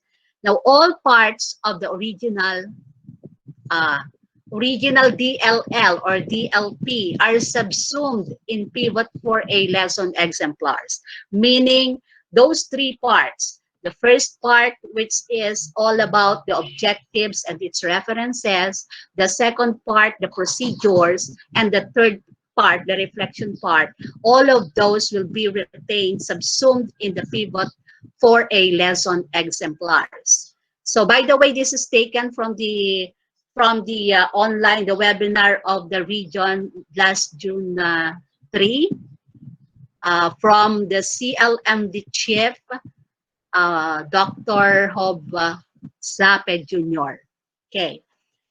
Now, these lesson exemplars shall replace DLL or DLP. So, wag kayong mawindang. Yun din halos ang inyong yung piniprepare ninyong DLL, DLP, yun din yon. During this period for teachers to manage and maximize their time, LR adjustments, preparation, and other teaching resources. Now, at the end of each month, teachers are enjoined to develop supplementary materials to be used by learners in its lesson cycle. Okay. Ito ang framework. The framework for our MELC Pivot for a budget of work. The focus now is the MELC, most essential learning competencies. Then to the personal competencies, ayan, personal competencies converge to form the learner's pattern of behavior when engaged in learning for mastery. Personal competencies suggest new forms of assessment for today's learners. So, bago ang assessment natin. So, the focus is the MELC. Then, we have the personal competencies, then instructional series of instructional objectives, to form the learning habits of the learners for them to have mastery of your MELC or learning competencies. This includes not only the MELC, but also the enabling competencies and the prerequisite or the prerequisite skills. So we should not disregard the prerequisite skills. They should be incorporated in the MELC. Okay. The philosophical and psychological anatomy of the idea exemplars. Ito siya. Ang nabago lang dun sa ating parts of the DLL, from the DLL to the lesson exemplar, is the part 2. The part 2, which is the procedure. Kasi yung part 1 pareho din siya. Part 1 includes the objectives, all of those objectives, and the references. Part 2, the procedure, and the last part, which is part 3, the reflection part. Now here, ito yung tinatawag nating part 2, which includes introduction, development, engagement, and assimilation. Kaya na-coin dyan sa idea model. For the introduction, authentic learning based on real life realities. Yan. Learning activities that equip all types of learners to gain essential life skills, to know the connection between learning and real life context, and so to generate increased engagement of learners to the task or experience. Always we should relate the learning to real life situation para magkaroon ng uh, meaning making, connection to real life, yon. So that's for the introduction. For the development, this is somehow focused on the mastery learning. Learning activities that allow learners to learn with provisions and conditions that are appropriate for their learning. Dito na, usually, sa development of the development of our development part phase, I mean, this is the mastery learning phase. Okay. For the engagement, experiential learning. Learning activities shall be experiential rather than just informational. Experiential learning. Learning by doing. Learning by doing.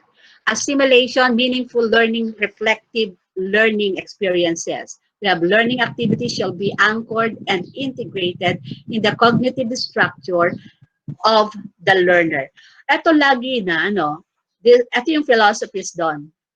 Itong third column. These are the philosophies that when learners cannot relate their learning to the outside world or to realities, most of the time, they will never understand it so deep.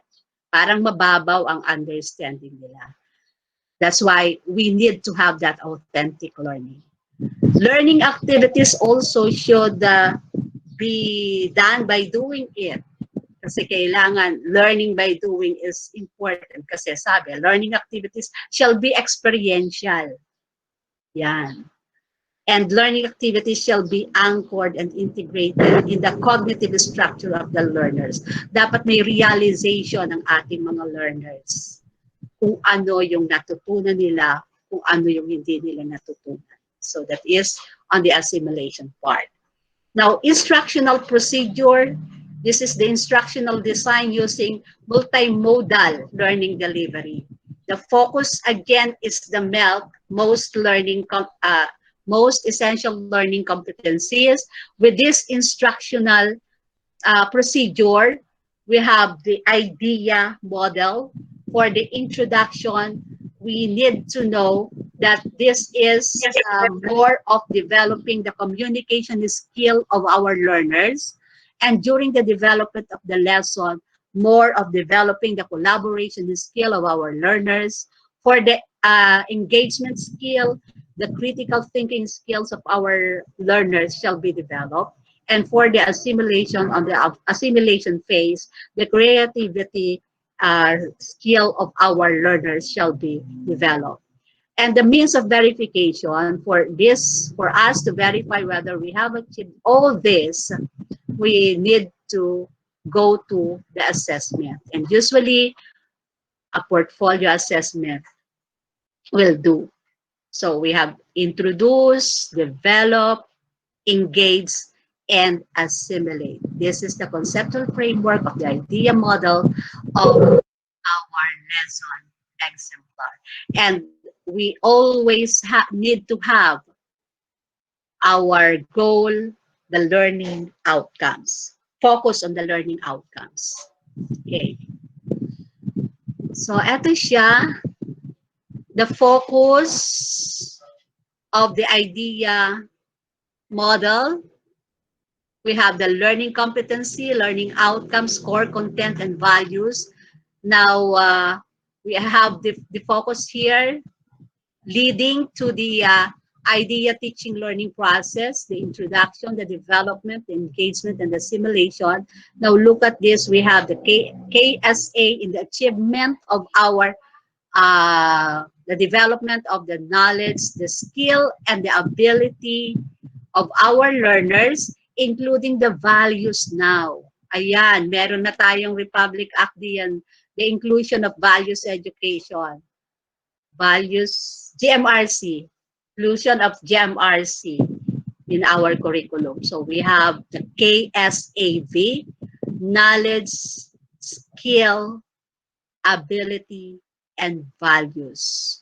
For us to know whether we have achieved that in the duration of our teaching learning process, we need to assess. Formative assessment will do, and another means of verification on the portfolio assessment. Okay.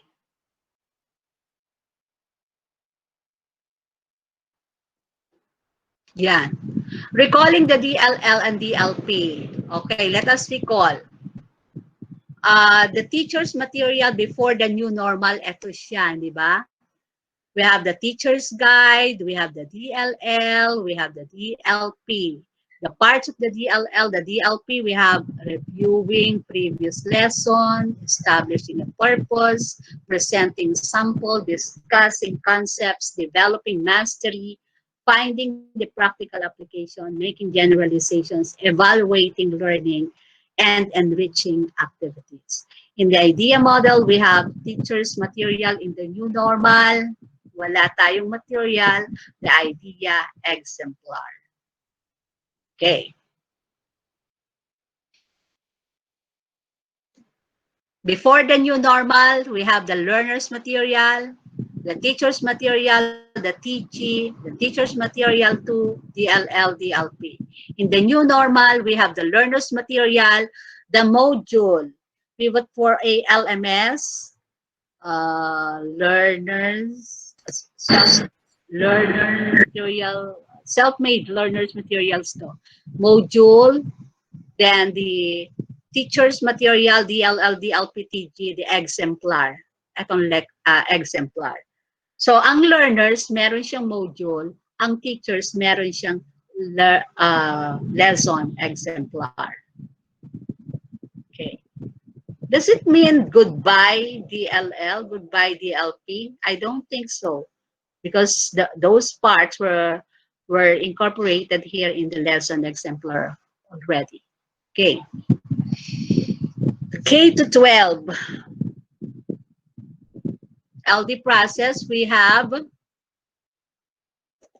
learning delivery process, reviewing previous lesson, establishing a purpose, presenting sample. This is in the introduction, pivot for a LD process, embedding the 21st century skill. Ito, kung mapapansin ninyo, reviewing previous lesson, establishing a purpose, presenting sample, discussing the concepts, developing mastery, finding practical application. Ito yung mga parts. Dito sa pivot for a LD process, we only have 4 parts. Introduction, development, engagement, and assimilation.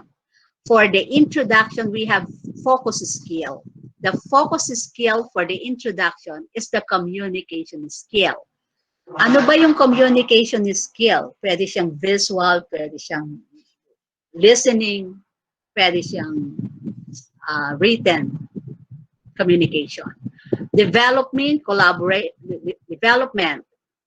The focus skill for the development is the collaboration.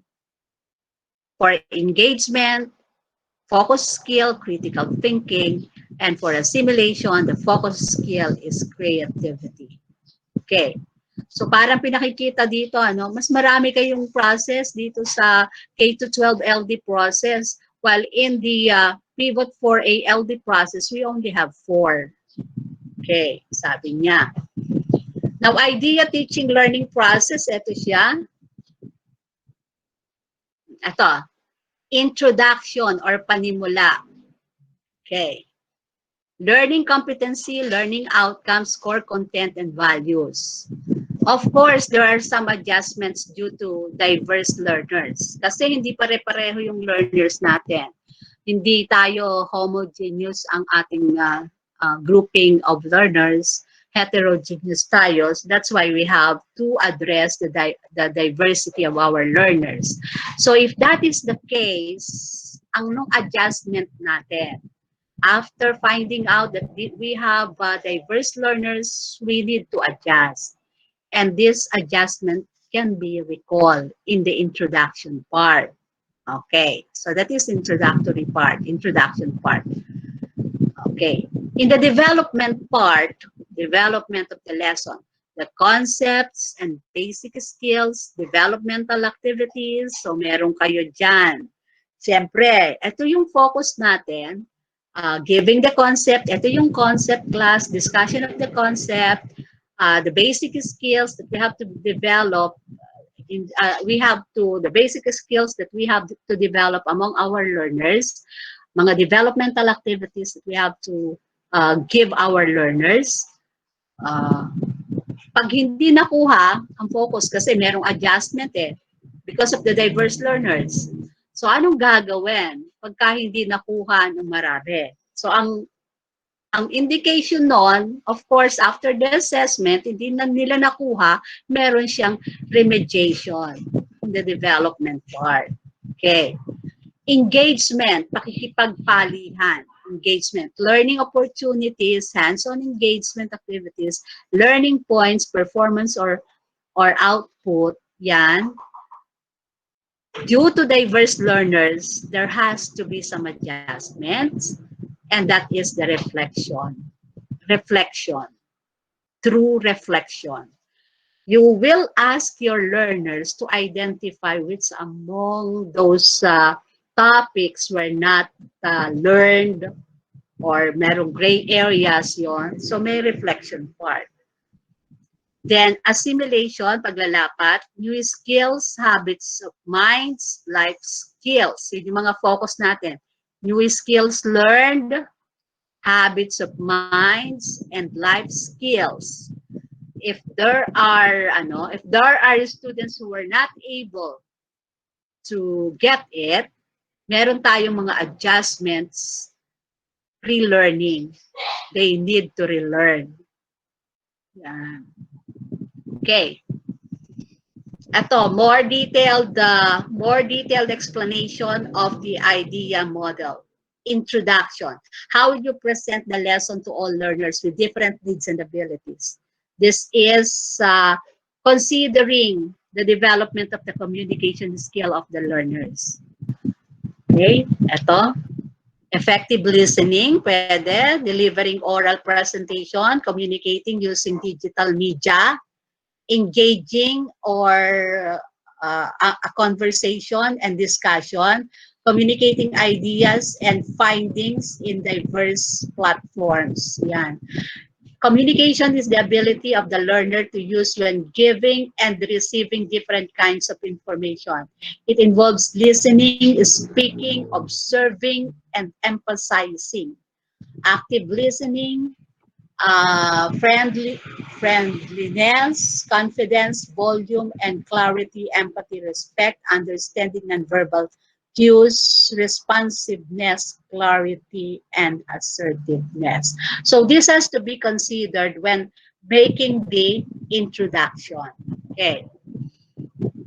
In this phase 1 introduction, the teacher utilizes appropriate strategies in presenting the milk.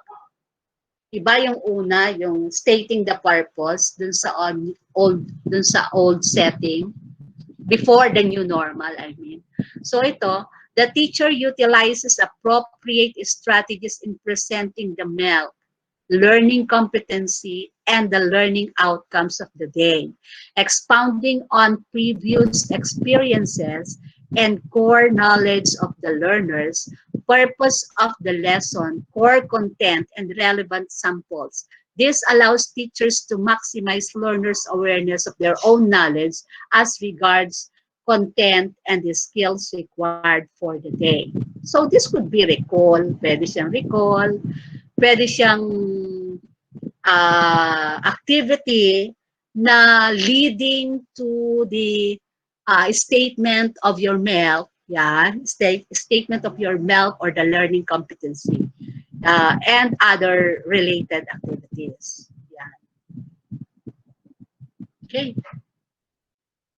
The needs of the learner in this introduction phase are the following: acknowledgement of one's ability, interest, and values, appreciation of learners' differences, clear and simple instructions. Sa acknowledgement of one's ability, interest, and values, meron tayo kasing diverse learners nga, visual learners, kinesthetic learners, auditory learners. So we need to use diversified strategies or diverse strategies for our diversified learners. So different strategies. Kaya nga pag nag-focus ka in only one strategy, you are being unfair to some other students who have different learning their intelligences. Okay.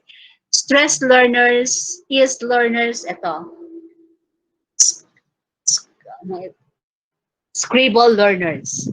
For clear and simple instruction, trust learners, teach learners, and copy learners. So these are the different kinds of learners that we have to consider in preparing the introduction, this introduction phase. Okay, the indicators of performance. Ano mga indicators that we have made a good introduction of our lesson, that we have developed the communication skills of our learners in the introduction part. We have verbal communication, body language, physical communication, writing. But we have to consider also the new normal setting. If we are going to be online, alin ang hindi pwede dito? Pwede ba ang verbal communication? Could be. Pwede ba ang body language? Parang imposible. Physical communication. And of course, if we are to use the modular modality, yung modality natin is modular, parang imposible din. Body language with the parents, physical communication, writing. So that's communication skill. Now, visual communication, humor, quick-wittedness for the visual communication. For listening, presenting or storytelling, interviewing, public speaking. So these are the indicators of the performance of this communication skills. So pwede tayong pumili yan. Now, the idea instructional part for the phase 1, introduction, ito ang mga cue words, parts in the learner's material, what I need to know, what is new, or what are new, yon. So, kailangan may ganon. What I need to know. Kasi this is the statement of purpose. What I need to know. Statement of our MELC. So, we need to have it in our introduction phase. What I need to know. What is it that I need to know? You know, I have evaluated the module for grade 10, quarter 1. And in that module, these parts in the idea, in the lesson exemplar are already there. Kaya hindi ka na mahihirapang maghanap. Ano ba yun? Pwedeng ilagay mo na lang yung page doon sa iyong lesson exemplar. But I doubt if that module would be released before the end of June, because tomorrow is already the end of June. Okay, let's hope. Let's hope that all our modules are in this format already, that we could just get this part already in the module to be written down in our lesson exemplar. So what I need to know, yung mga keywords natin, and what is new or what are new. Okay. So, ito yung example natin. Natagalan tayong magbigay ng mga examples because only last week we have submitted the lesson exemplar made by the supervisors, not only the supervisors for its learning area, but also the public schools district supervisor. All of us make our own lesson exemplar. At medyo hindi kagandahan, grade 10 yung napasign sa atin. Ano? Lahat tayong grade 10 ang kinuhanan. So, dun nga sa grade 10, meron na siya, naka-ano na siya, kung alin yung what's in, what I have to know, naandun na siya talaga. So, after making our lesson exemplar, we submitted that lesson exemplar to our CID chief. Tapos, yung CID chief natin, nagkaroon ng exchange of lesson exemplars. Tayo, yung lesson exemplars na ginawa namin, napapunta sa SDO Cavite. Tapos, nagpalitan siya, nag-checking. Last week, na-check siya. Tapos, after several days, binalik namin yung chinek namin. So, siyempre, meron mga comments doon. Then, only this Thursday, ibinalik siya. So, meron na siyang mga corrections. But still, that is not final because the finalization will be made in the regional office. That's why we are not yet so sure of this lesson exemplar. But at least I can check the lesson exemplar because we were immersed in that activity. Naggawa kami ng talagang lesson exemplar, naka-experience kami how to check the lesson exemplar, and now I can tell you that I can give technical assistance in developing your lesson exemplar. Okay, so as I have told you, the first part of our lesson exemplar, ito yung objectives and references part. Ganun pa rin naman na nakalagay, di ba? The sample lesson exemplar using the idea instructional process, modular distance learning. Ito siya. Okay. Andun yung objectives natin, andun yung content standards, yung performance standards andyan, yung most essential learning competencies, we have to check it if this is really one of the listed most essential learning competencies. And in this case, this is truly one of the most essential learning competencies. Ayan, meron siyang code pa. Now, look at this first pala. First quarter siya, number of days, 4 days. Because that is the maximum number of days in the BAU that we have made, 4 days. So enabling competencies, in this case, looking at the list of the MELC, wala kaming nakitang enabling competencies na nakalagay doon. Kaya blanco siya. The content is about patterns and algebra. This is the domain, patterns and algebra. But if you want to write the specific topic, you can write beside this content yung specific topic of the week's lesson. Pwede dito. Yan. So we have the references, the teacher's guide, TG pages 22 to 24, LM pages 26 to 28. May additional materials, pero in this time, nag-online kayo, pwede nyo siyang bigyan ng mga online, na mga materials na online, pwede siya, bigyan nyo siya. Okay, for additional materials.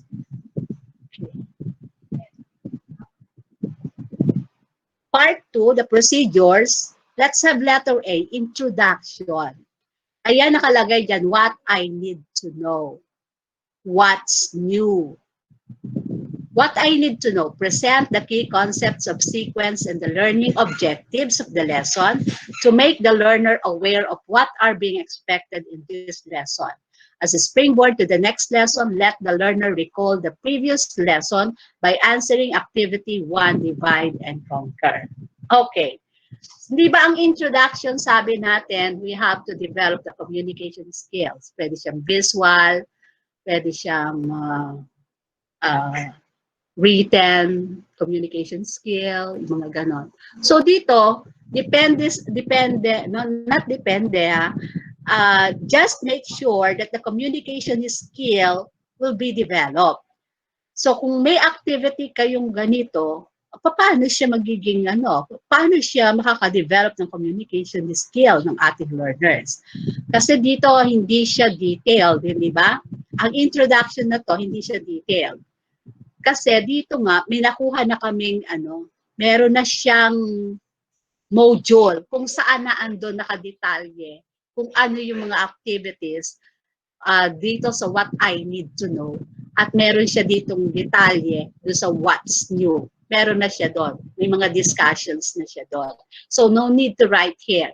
But if you do not have the module, you need to have the detailed activities in this part, introduction. So ilagay mo yung detalyado. Lalagay mo siya. Okay. At least dito may reference siya. Okay, now let's go to the next phase, the development phase. How will you develop the prerequisite or foundational skills of the learners? How will you develop learners' mastery of the skill in a given competency? So doon sa introduction na present mo na yung learning objectives mo, yung MELT na present mo na doon. So in this part, you need to develop the prerequisite and foundational skills naman. Ano pa before the topic, today's topic. So we have to consider here the collaboration, the development of the collaboration skill ng bata.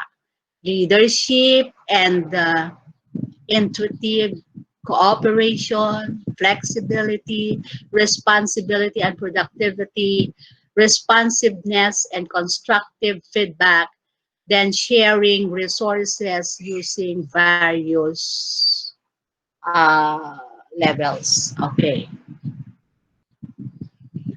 In this phase, the teacher presents activities, tasks, and contents of value and interest to the learners.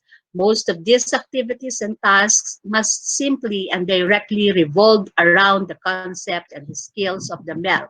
In this part, teachers shall present activities that will allow and expose learners what they know but did not understand, and what they do not know yet. Okay. So more of discussion dito sa part ng development na to based on the diagnostic or diagnosis na ginawa ninyo dun sa introduction.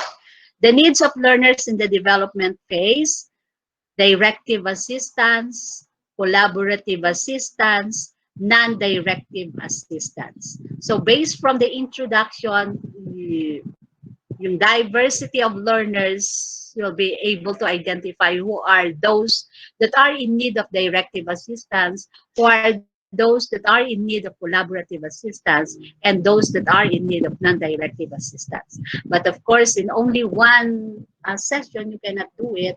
You need to have several sessions before identifying them and put them to the right group. Okay. Ito naman yon, mga keywords. For the development phase, the parts in the learner's material are the following. What I know. So meaning, you need to identify the diversity of your learners by giving an activity such that you'll be able to know what they already know. You'll be able to identify who are the learners who have already know the prerequisites. Then what's in? Ano yung new lesson? And what is it? Discussion na ito. These are the discussions already, but in the form of activities, of course. Okay. Now, this is an example under the development. What I know, the learner will try to answer the 3-item questions on page 28 of the module to find out the understanding about the new lesson. So, more of diagnostic part.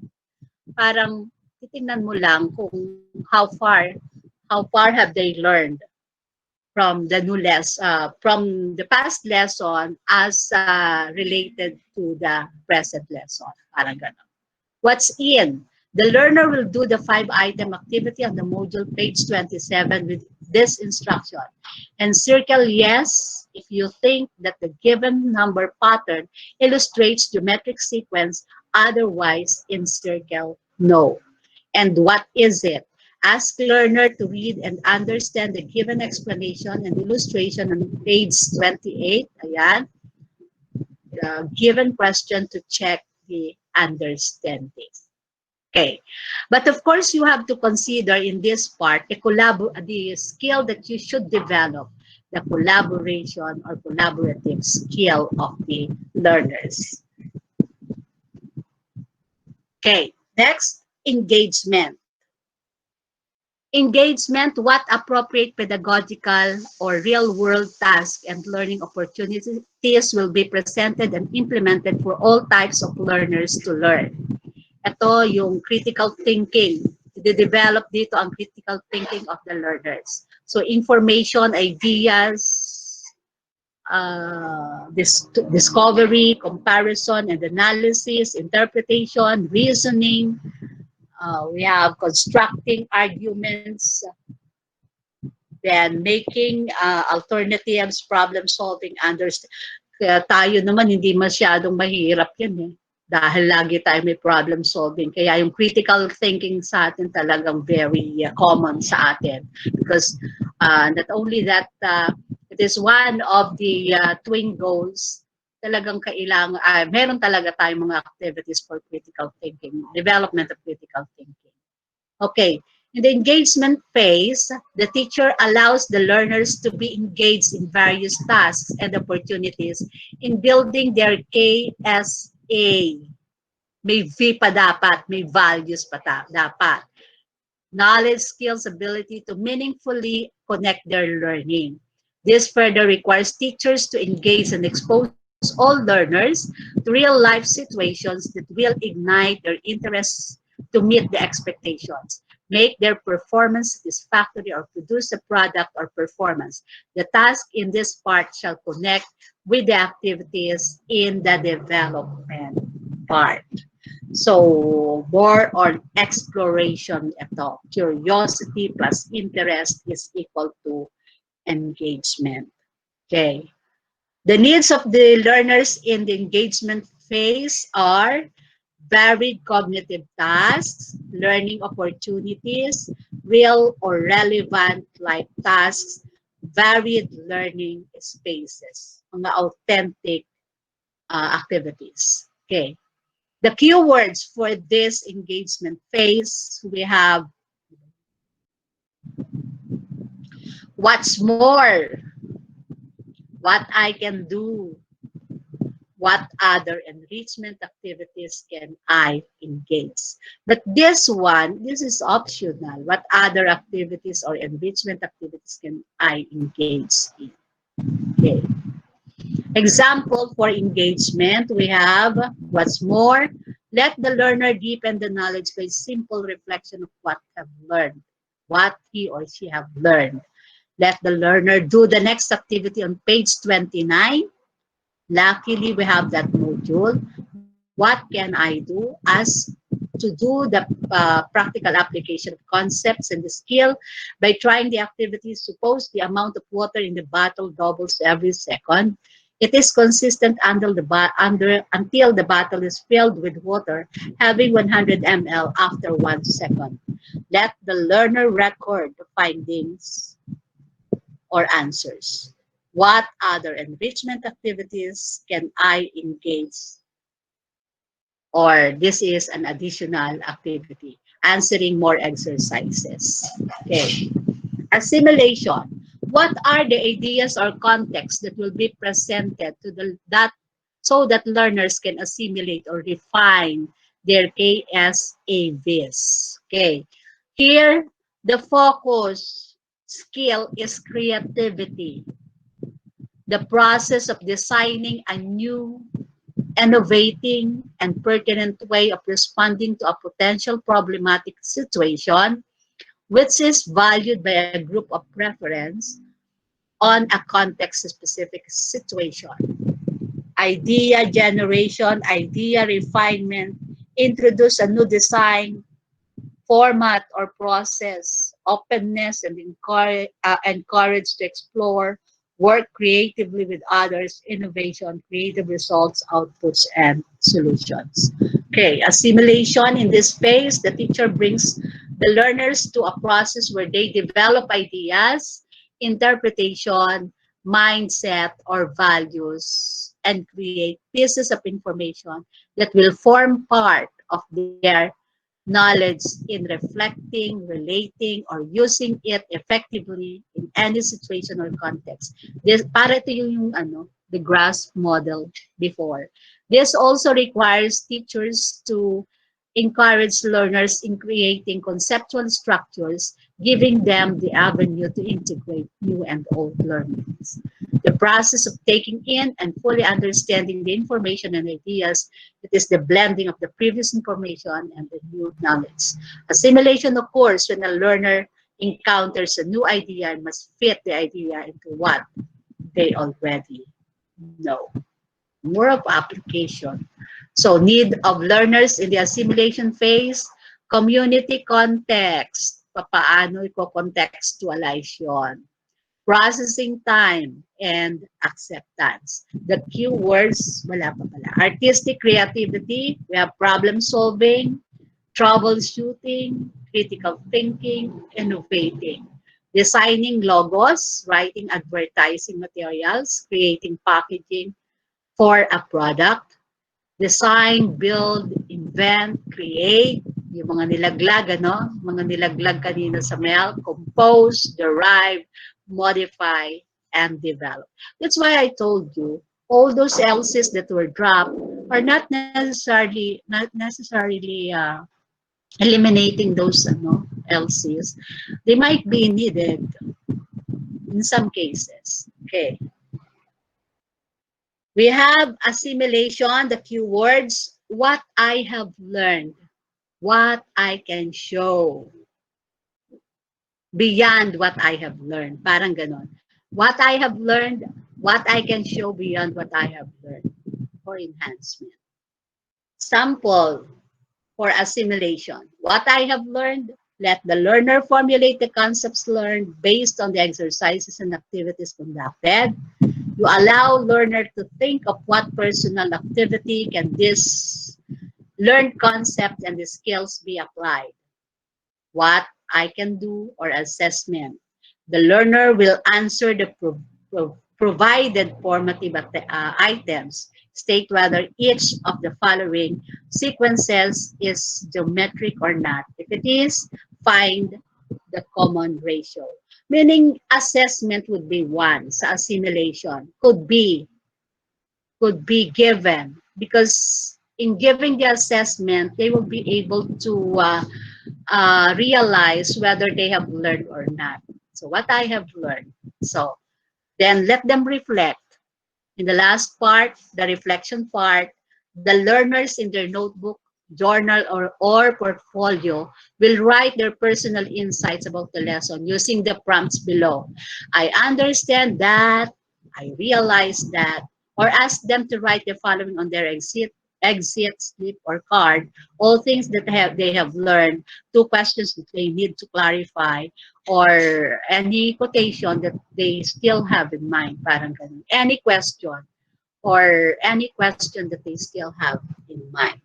So that ends the discussion about the idea model ng lesson exemplar.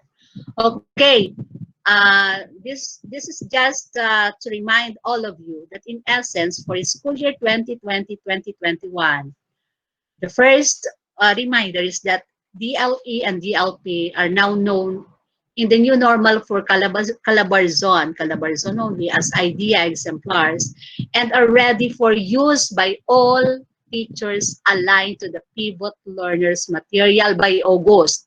So this is a commitment of the region. So if we try to analyze this, the region will provide, isn't it? Not you will make the lesson exemplar.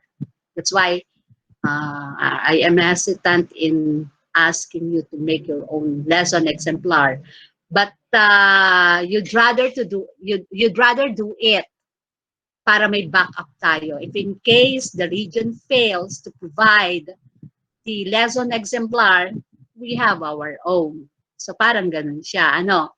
Kasi kung maliwanag kasi dito, that the DLL and DLP now known in the new normal for Calabarzon as idea exemplar are ready for use by all teachers aligned to the pivot learners material by August. Kasi nga po yung mga ginawa namin mga learner lesson exemplars, ayun ay chinecheck na ng region, and they are checking that. Tapos siguro iko-kompletuhin na nila yon dahil buong region yung gumawa eh. Buong region yun, may mga assignments siya. So, let us hope and pray that by August, all those materials will be given to us by the regional office.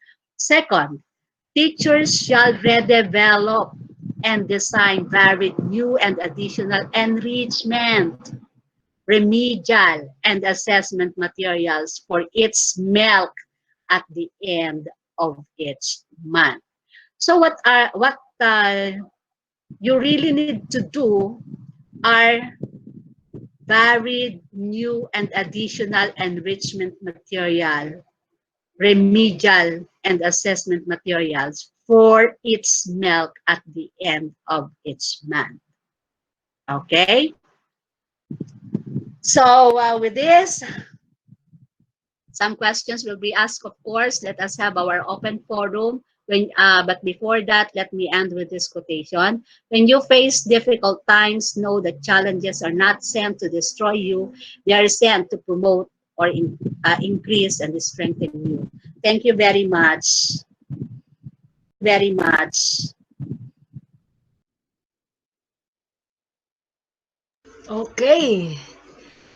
Thank you very much, Ma'am Mirza, for the orientation of lesson exemplar in mathematics.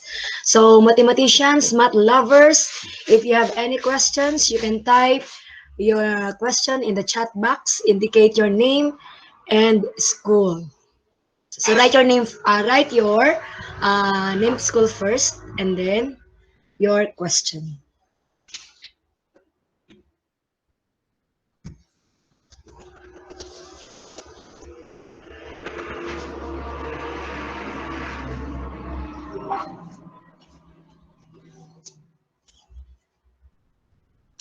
Baka po merong magtatanong. You can type your questions in the chat box. State your school name and then your question.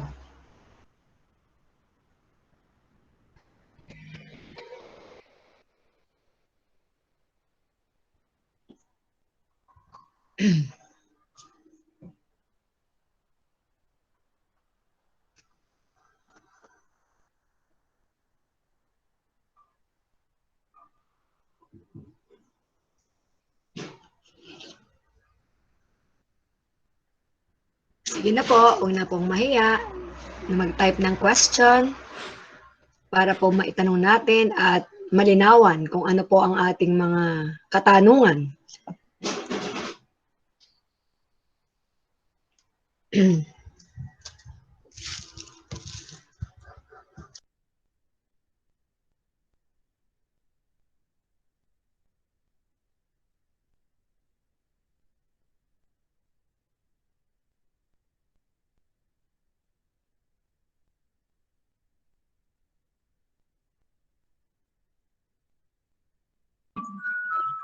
Jay, may question po tayo sa chat box from San Andres.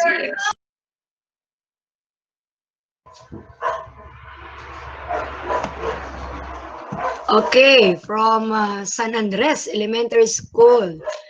The question is from Sir Carlo Deo Cahote. Paano po ang division of labor sa paggawa ng exemplar? By school po ba? By area? Yun po ang kanyang katanungan. Salamat po.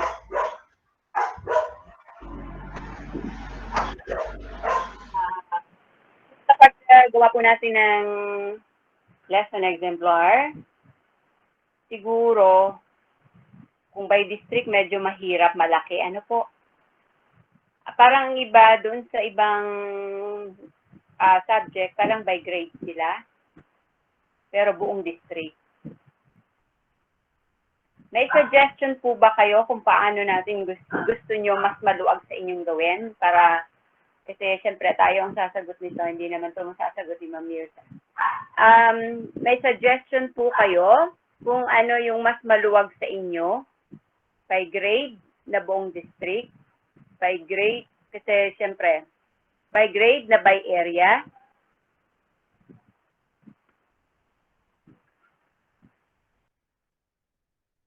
Okay, so may balik po na kung ano po ang kagustuhan ng nakararami, kung saan po maluwag ang mga guro para sa paggagawa ng lesson exemplar. So ito po ay ipinauubaya sa atin ni Ma'am May Villanueva kung saan daw po makakagaan ang mga guro. Yan po ang ating gagawin. So another question po, good AM po. Ask ko lang po kung anong yung lesson exemplar ibababa na lang po sa mga teacher from Calabarzon. So from Myla Bilen of San Agustin. Kung yun na po bang lesson exemplar ay ibababa na lang po sa mga teachers from Calabarzon. Ayon po kay Ma'am Mir sa kagabi, habang kami po ay nag-uusap, pero i-confirm po natin habang nakapasok kasi, ayan po si Ma'am. Ito na ako. Okay. Yun. Sige na po. Sumili ako sa kabilang meeting. Yung lesson exemplar, talagang may inihahanda naman ng regional office. So with the central office. By the way, ang lesson exemplar initiative ng regional office yan. Ano? So ang mga modules will come from the central office. Ngayon, yung lesson exemplar na ginawa namin, lahat yun ay quarter 1 pa lang, tapos hindi pa siya bumababa. Pero ang decision ng division office is that for us to make our lesson exemplar at least for quarter 1 para may backup tayo if in case walang dumating. Kasi ayaw natin na makot flat-footed tayo na hindi natin alam kung ano yung gagawin natin, na umasa na lang tayo sa bababang mga lesson exemplars from the region. So as for now, lahat tayo gagawa muna tayo ng lesson exemplar at least for 1 quarter para in case may backup tayo, in case na walang dumating, meron tayong magagamit. Ayun lang. Okay.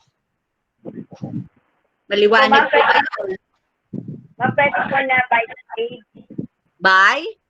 By grade na po sila paghati po sa district. Oo, pwede. Pwede naman yung thematic nga siya eh. Pwede kayo ay maggrupo-grupo to make the lesson exemplar for each milk. Pwedeng paggrupo-grupuhin mo siya, eh. Okay po. So, kailan po by na lang or by area? Anong by area? Anong area?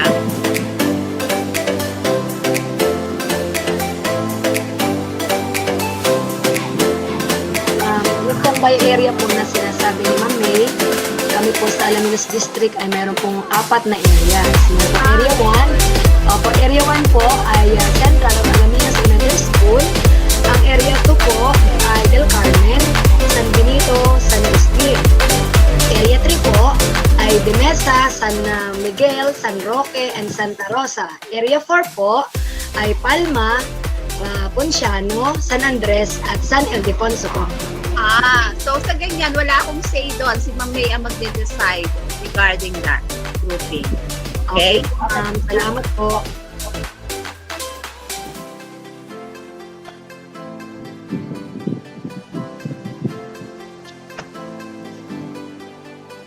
Okay, so ito po naman ay suggestion from Michael Abadilla of San Benito Elementary School. Yun pong ginawa ng English group sa pag-distribute ng lesson sa MELC from quarter 1 to 2 ay okay po kasi lahat po ng school at lahat ng grade ay makakagawa. So di po madadamihan ang isang school o isang teacher. Thanks po. So yun po ay suggestion from Michael Abadilla of San Benito Elementary School. Yun hindi po ang ating gagawin.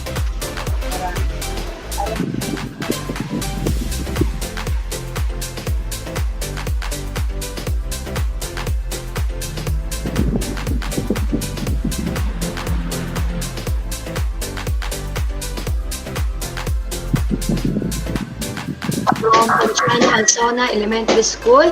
So from Eileen Rosales po, medyo nalito lang po ako. Yun po bang learners-led modality ay talaga pong 2 columns lang po?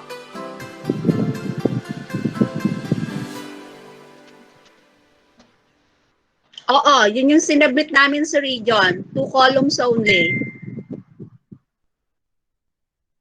Salamat po, ma'am. So, Ma'am Eileen Rosales, doon, for the whole week na yung isang milk, 1 whole week na yon. So, hindi naman sinasabi doon na automatic Monday ang introduction, Tuesday ang development, Wednesday yung susunod, the phase, tapos yung isa, last phase ay yung Thursday.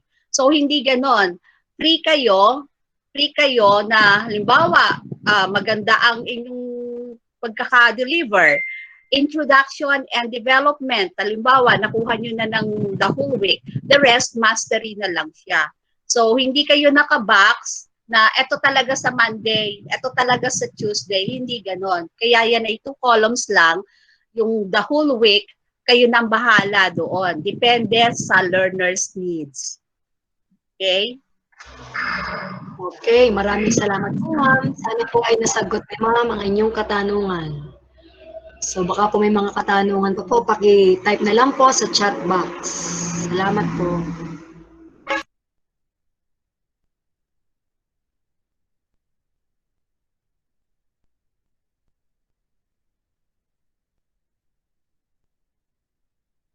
Wala na po kayang magtatanong? Math lovers? Baka meron pa pong hindi malinaw, pwede po nating i-type sa chat box para naman po maiparating natin sa ating Ma'am Mirsalinga. Ito pa po ang isa pa po from Miles Belen, o Myla Belen of San Agustin. Ma'am, pwede po kayang centralize from division office ang paggawa ng lesson exemplar by district para po medyo maalwan ng konti sa paggawa. Okay, so siguro mangyayari din yon na division-wide yung lesson exemplar natin. But as of the moment, we still are searching for the best lesson exemplar. So I am encouraging each district to make their own lesson exemplar so that we can choose from your work, from the developed lesson exemplar of each district para magkaroon tayo ng isang unified na lesson exemplar in the future, not today, no? Not this coming opening of classes. Okay, salamat po, ma'am. Daw po ay gagawa tayo ng sa ganon ay malay natin yung ating ginawa ang mapili at maging huwaran ng buong dibisyon. So salamat po sa katanungan at syempre po sa pagsagot ng ating Ma'am Mirsalinga. Baka meron po kayong katanungan, pwede po nating i-type sa chat box. Salamat po.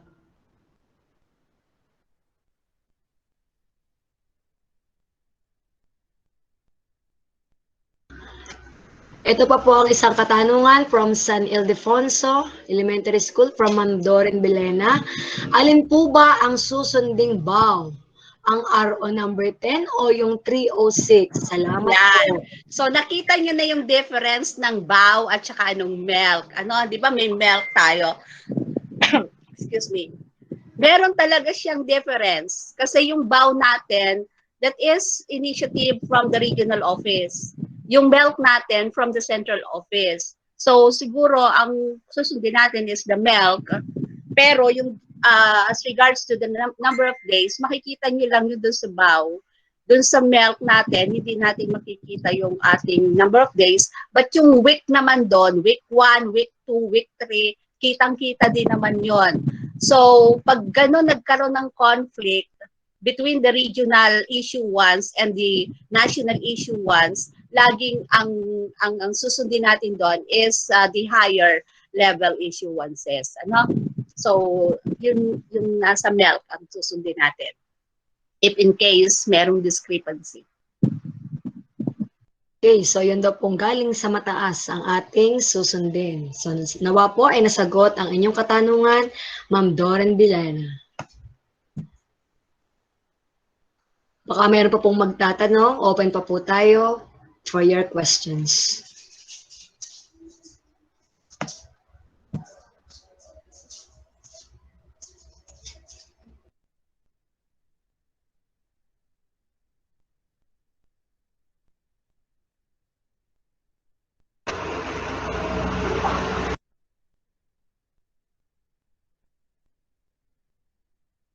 Wala na po kayang magtatanong?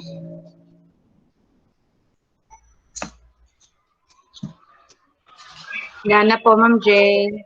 Okay, so wala na pong sigurong alalahanin ng ating mga math lovers. Talagang ready na to face the better normal. Ang sabi ni Ma'am Mirza, better normal daw, hindi new normal. So sana po ang lahat ng mga math lovers ay naliwanagan at ready na talaga para sa bagong panimula ng ating school curriculum.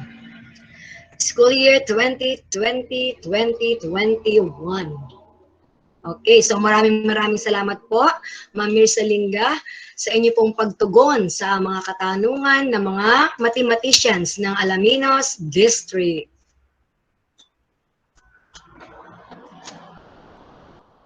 Okay, so we will move on to the closing na. Okay, so meron pong katanungan. Meron pa po pala, hindi ko nabasa. Si Ma'am May po. Sige po, Ma'am May. Mirza? Yes. Ma'am, may due date po ba tayo ng pagpapasa ng Ang alam ko dun sa isang memorandum natin ng region, starting July 8 ay talagang gagawa na ang teacher. Pero wala naman siyang sinabing deadline. Na? Okay. Wala siyang sinabing deadline. But just make sure na at least tapos na yung quarter 1 na lesson exemplar natin before the start of classes natin. Siguro by the end of July. Ano? Sana tapos na siya para ready na tayo. Siya nga pala, pwede akong mag-check ng lesson exemplar ninyo, katulong si Ma'am May, para at least mabalik sa inyo kung may mga corrections at ma-revise natin ang ating mga lesson exemplars. So, very willing ako to help you check your lesson exemplars. Thank you, ma'am. Hard copy. Na? Soft copy? Ay, online. Online checking. Okay, ma'am. Thank you. Okay, I can do it online checking para maibalik ko sa inyo. Ganun din. Na? Salamat po. Okay, so maraming salamat po, Ma'am Mirza J. Linga, sa inyo pong pagkakataon na ibinahagi sa amin upang maliwanagan ang bawat isa sa paggawa po ng lesson exemplar. Maraming salamat po. Okay, thank you also. Lilipat ulit ako dun sa kabila. Thank you. Sige po, ma'am. Okay, so for the last part of our orientation, the closing prayer. So let us bow our heads and listen to the closing prayer.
Okay, so what's next? So we are through with our orientation in doing the lesson exemplar in mathematics. So any announcement po, reminders? Baka po meron pa po tayong gustong i-announce. Bago po tayo mag...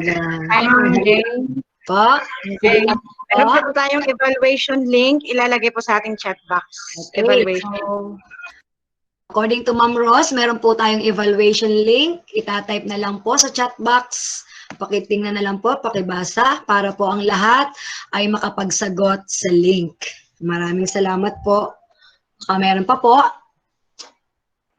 Siguro ma'am, announcement lang po. So kukunin ko po ang list of teachers by grade level po ng bawat paaralan. Para po sa pagkahati-hati natin ng gagawing lesson exemplar. Okay po, ma'am. Okay po, ma'am. Salamat po. Okay, so by school po ang pagsasubmit ng names of participants para po sa paghahati-hati sa paggawa ng lesson exemplar sa mathematics. So, kailangan po natin kuhanin siguro sa coordinator, math coordinator po ng bawat school. Kailangan po makapag-submit ng names of teachers from, ano po ma'am, from grade 1 to grade 6. Ano po ma'am? Po, grade 1 to grade 6 lang po by grade level. Okay po. So, from grades 1 to grade 6, name of teachers. Yung po mga nagtuturo ng mathematics. So, kailangan po makapag-submit ang bawat school ng name of teachers para po sa magandang paghahati-hati sa paggawa ng lesson exemplar sa mathematics. Opo, mga math or tayo po yung tutulong-tulong para equal po sa lahat ng paaralan. Sabi nga po, meron po kasi nabasa ako sa chat box, kawawa po talaga yung maliit na paaralan. Ano po, so i-balance natin sa number of teachers. Ano po, sa bawat paaralan kasi O, totoo nga naman, lahat ng subjects kasi gagawa natin ng lesson exemplar. Eh kung wawalo nga kayo, siyam kayo, tapos tinapunan pa kayo ng andami, ano po. Kaya, so, tulungan nyo ako, math lovers, math coordinators, na ma-divide ng tama. Ano po, salamat po. Okay po ma'am, maraming salamat po. Siyempre po, unawa po natin yung mga maliliit na school. So ang gagawin po natin kapag nakapag-submit na po ng list of teachers, maghahati-hati na po para po maging maayos ang paggawa natin ng lesson exemplar. So okay, so for the last time, kailangan po natin magkaroon ng souvenir, siyempre, para po maganda ang ating pagkain ng tanghalian. Okay po? So, si Ma'am Jessa po, may I call Ma'am Jessa Marie Limbo for the photo shoot. By school na po ang ating gagawin, ma'am. Hello po, ma'am. Ready na po. Unahin po natin ang Area 1. On cam lang po. Area 1 po. Pagka picture po sa inyo, ay saka po tayo mag-leave. Ano po? Para po hindi naman tayo sabay-sabay lahat ay umalis agad. Ayan, ready na po? Ako po yung mag-off cam para hindi ako kasali.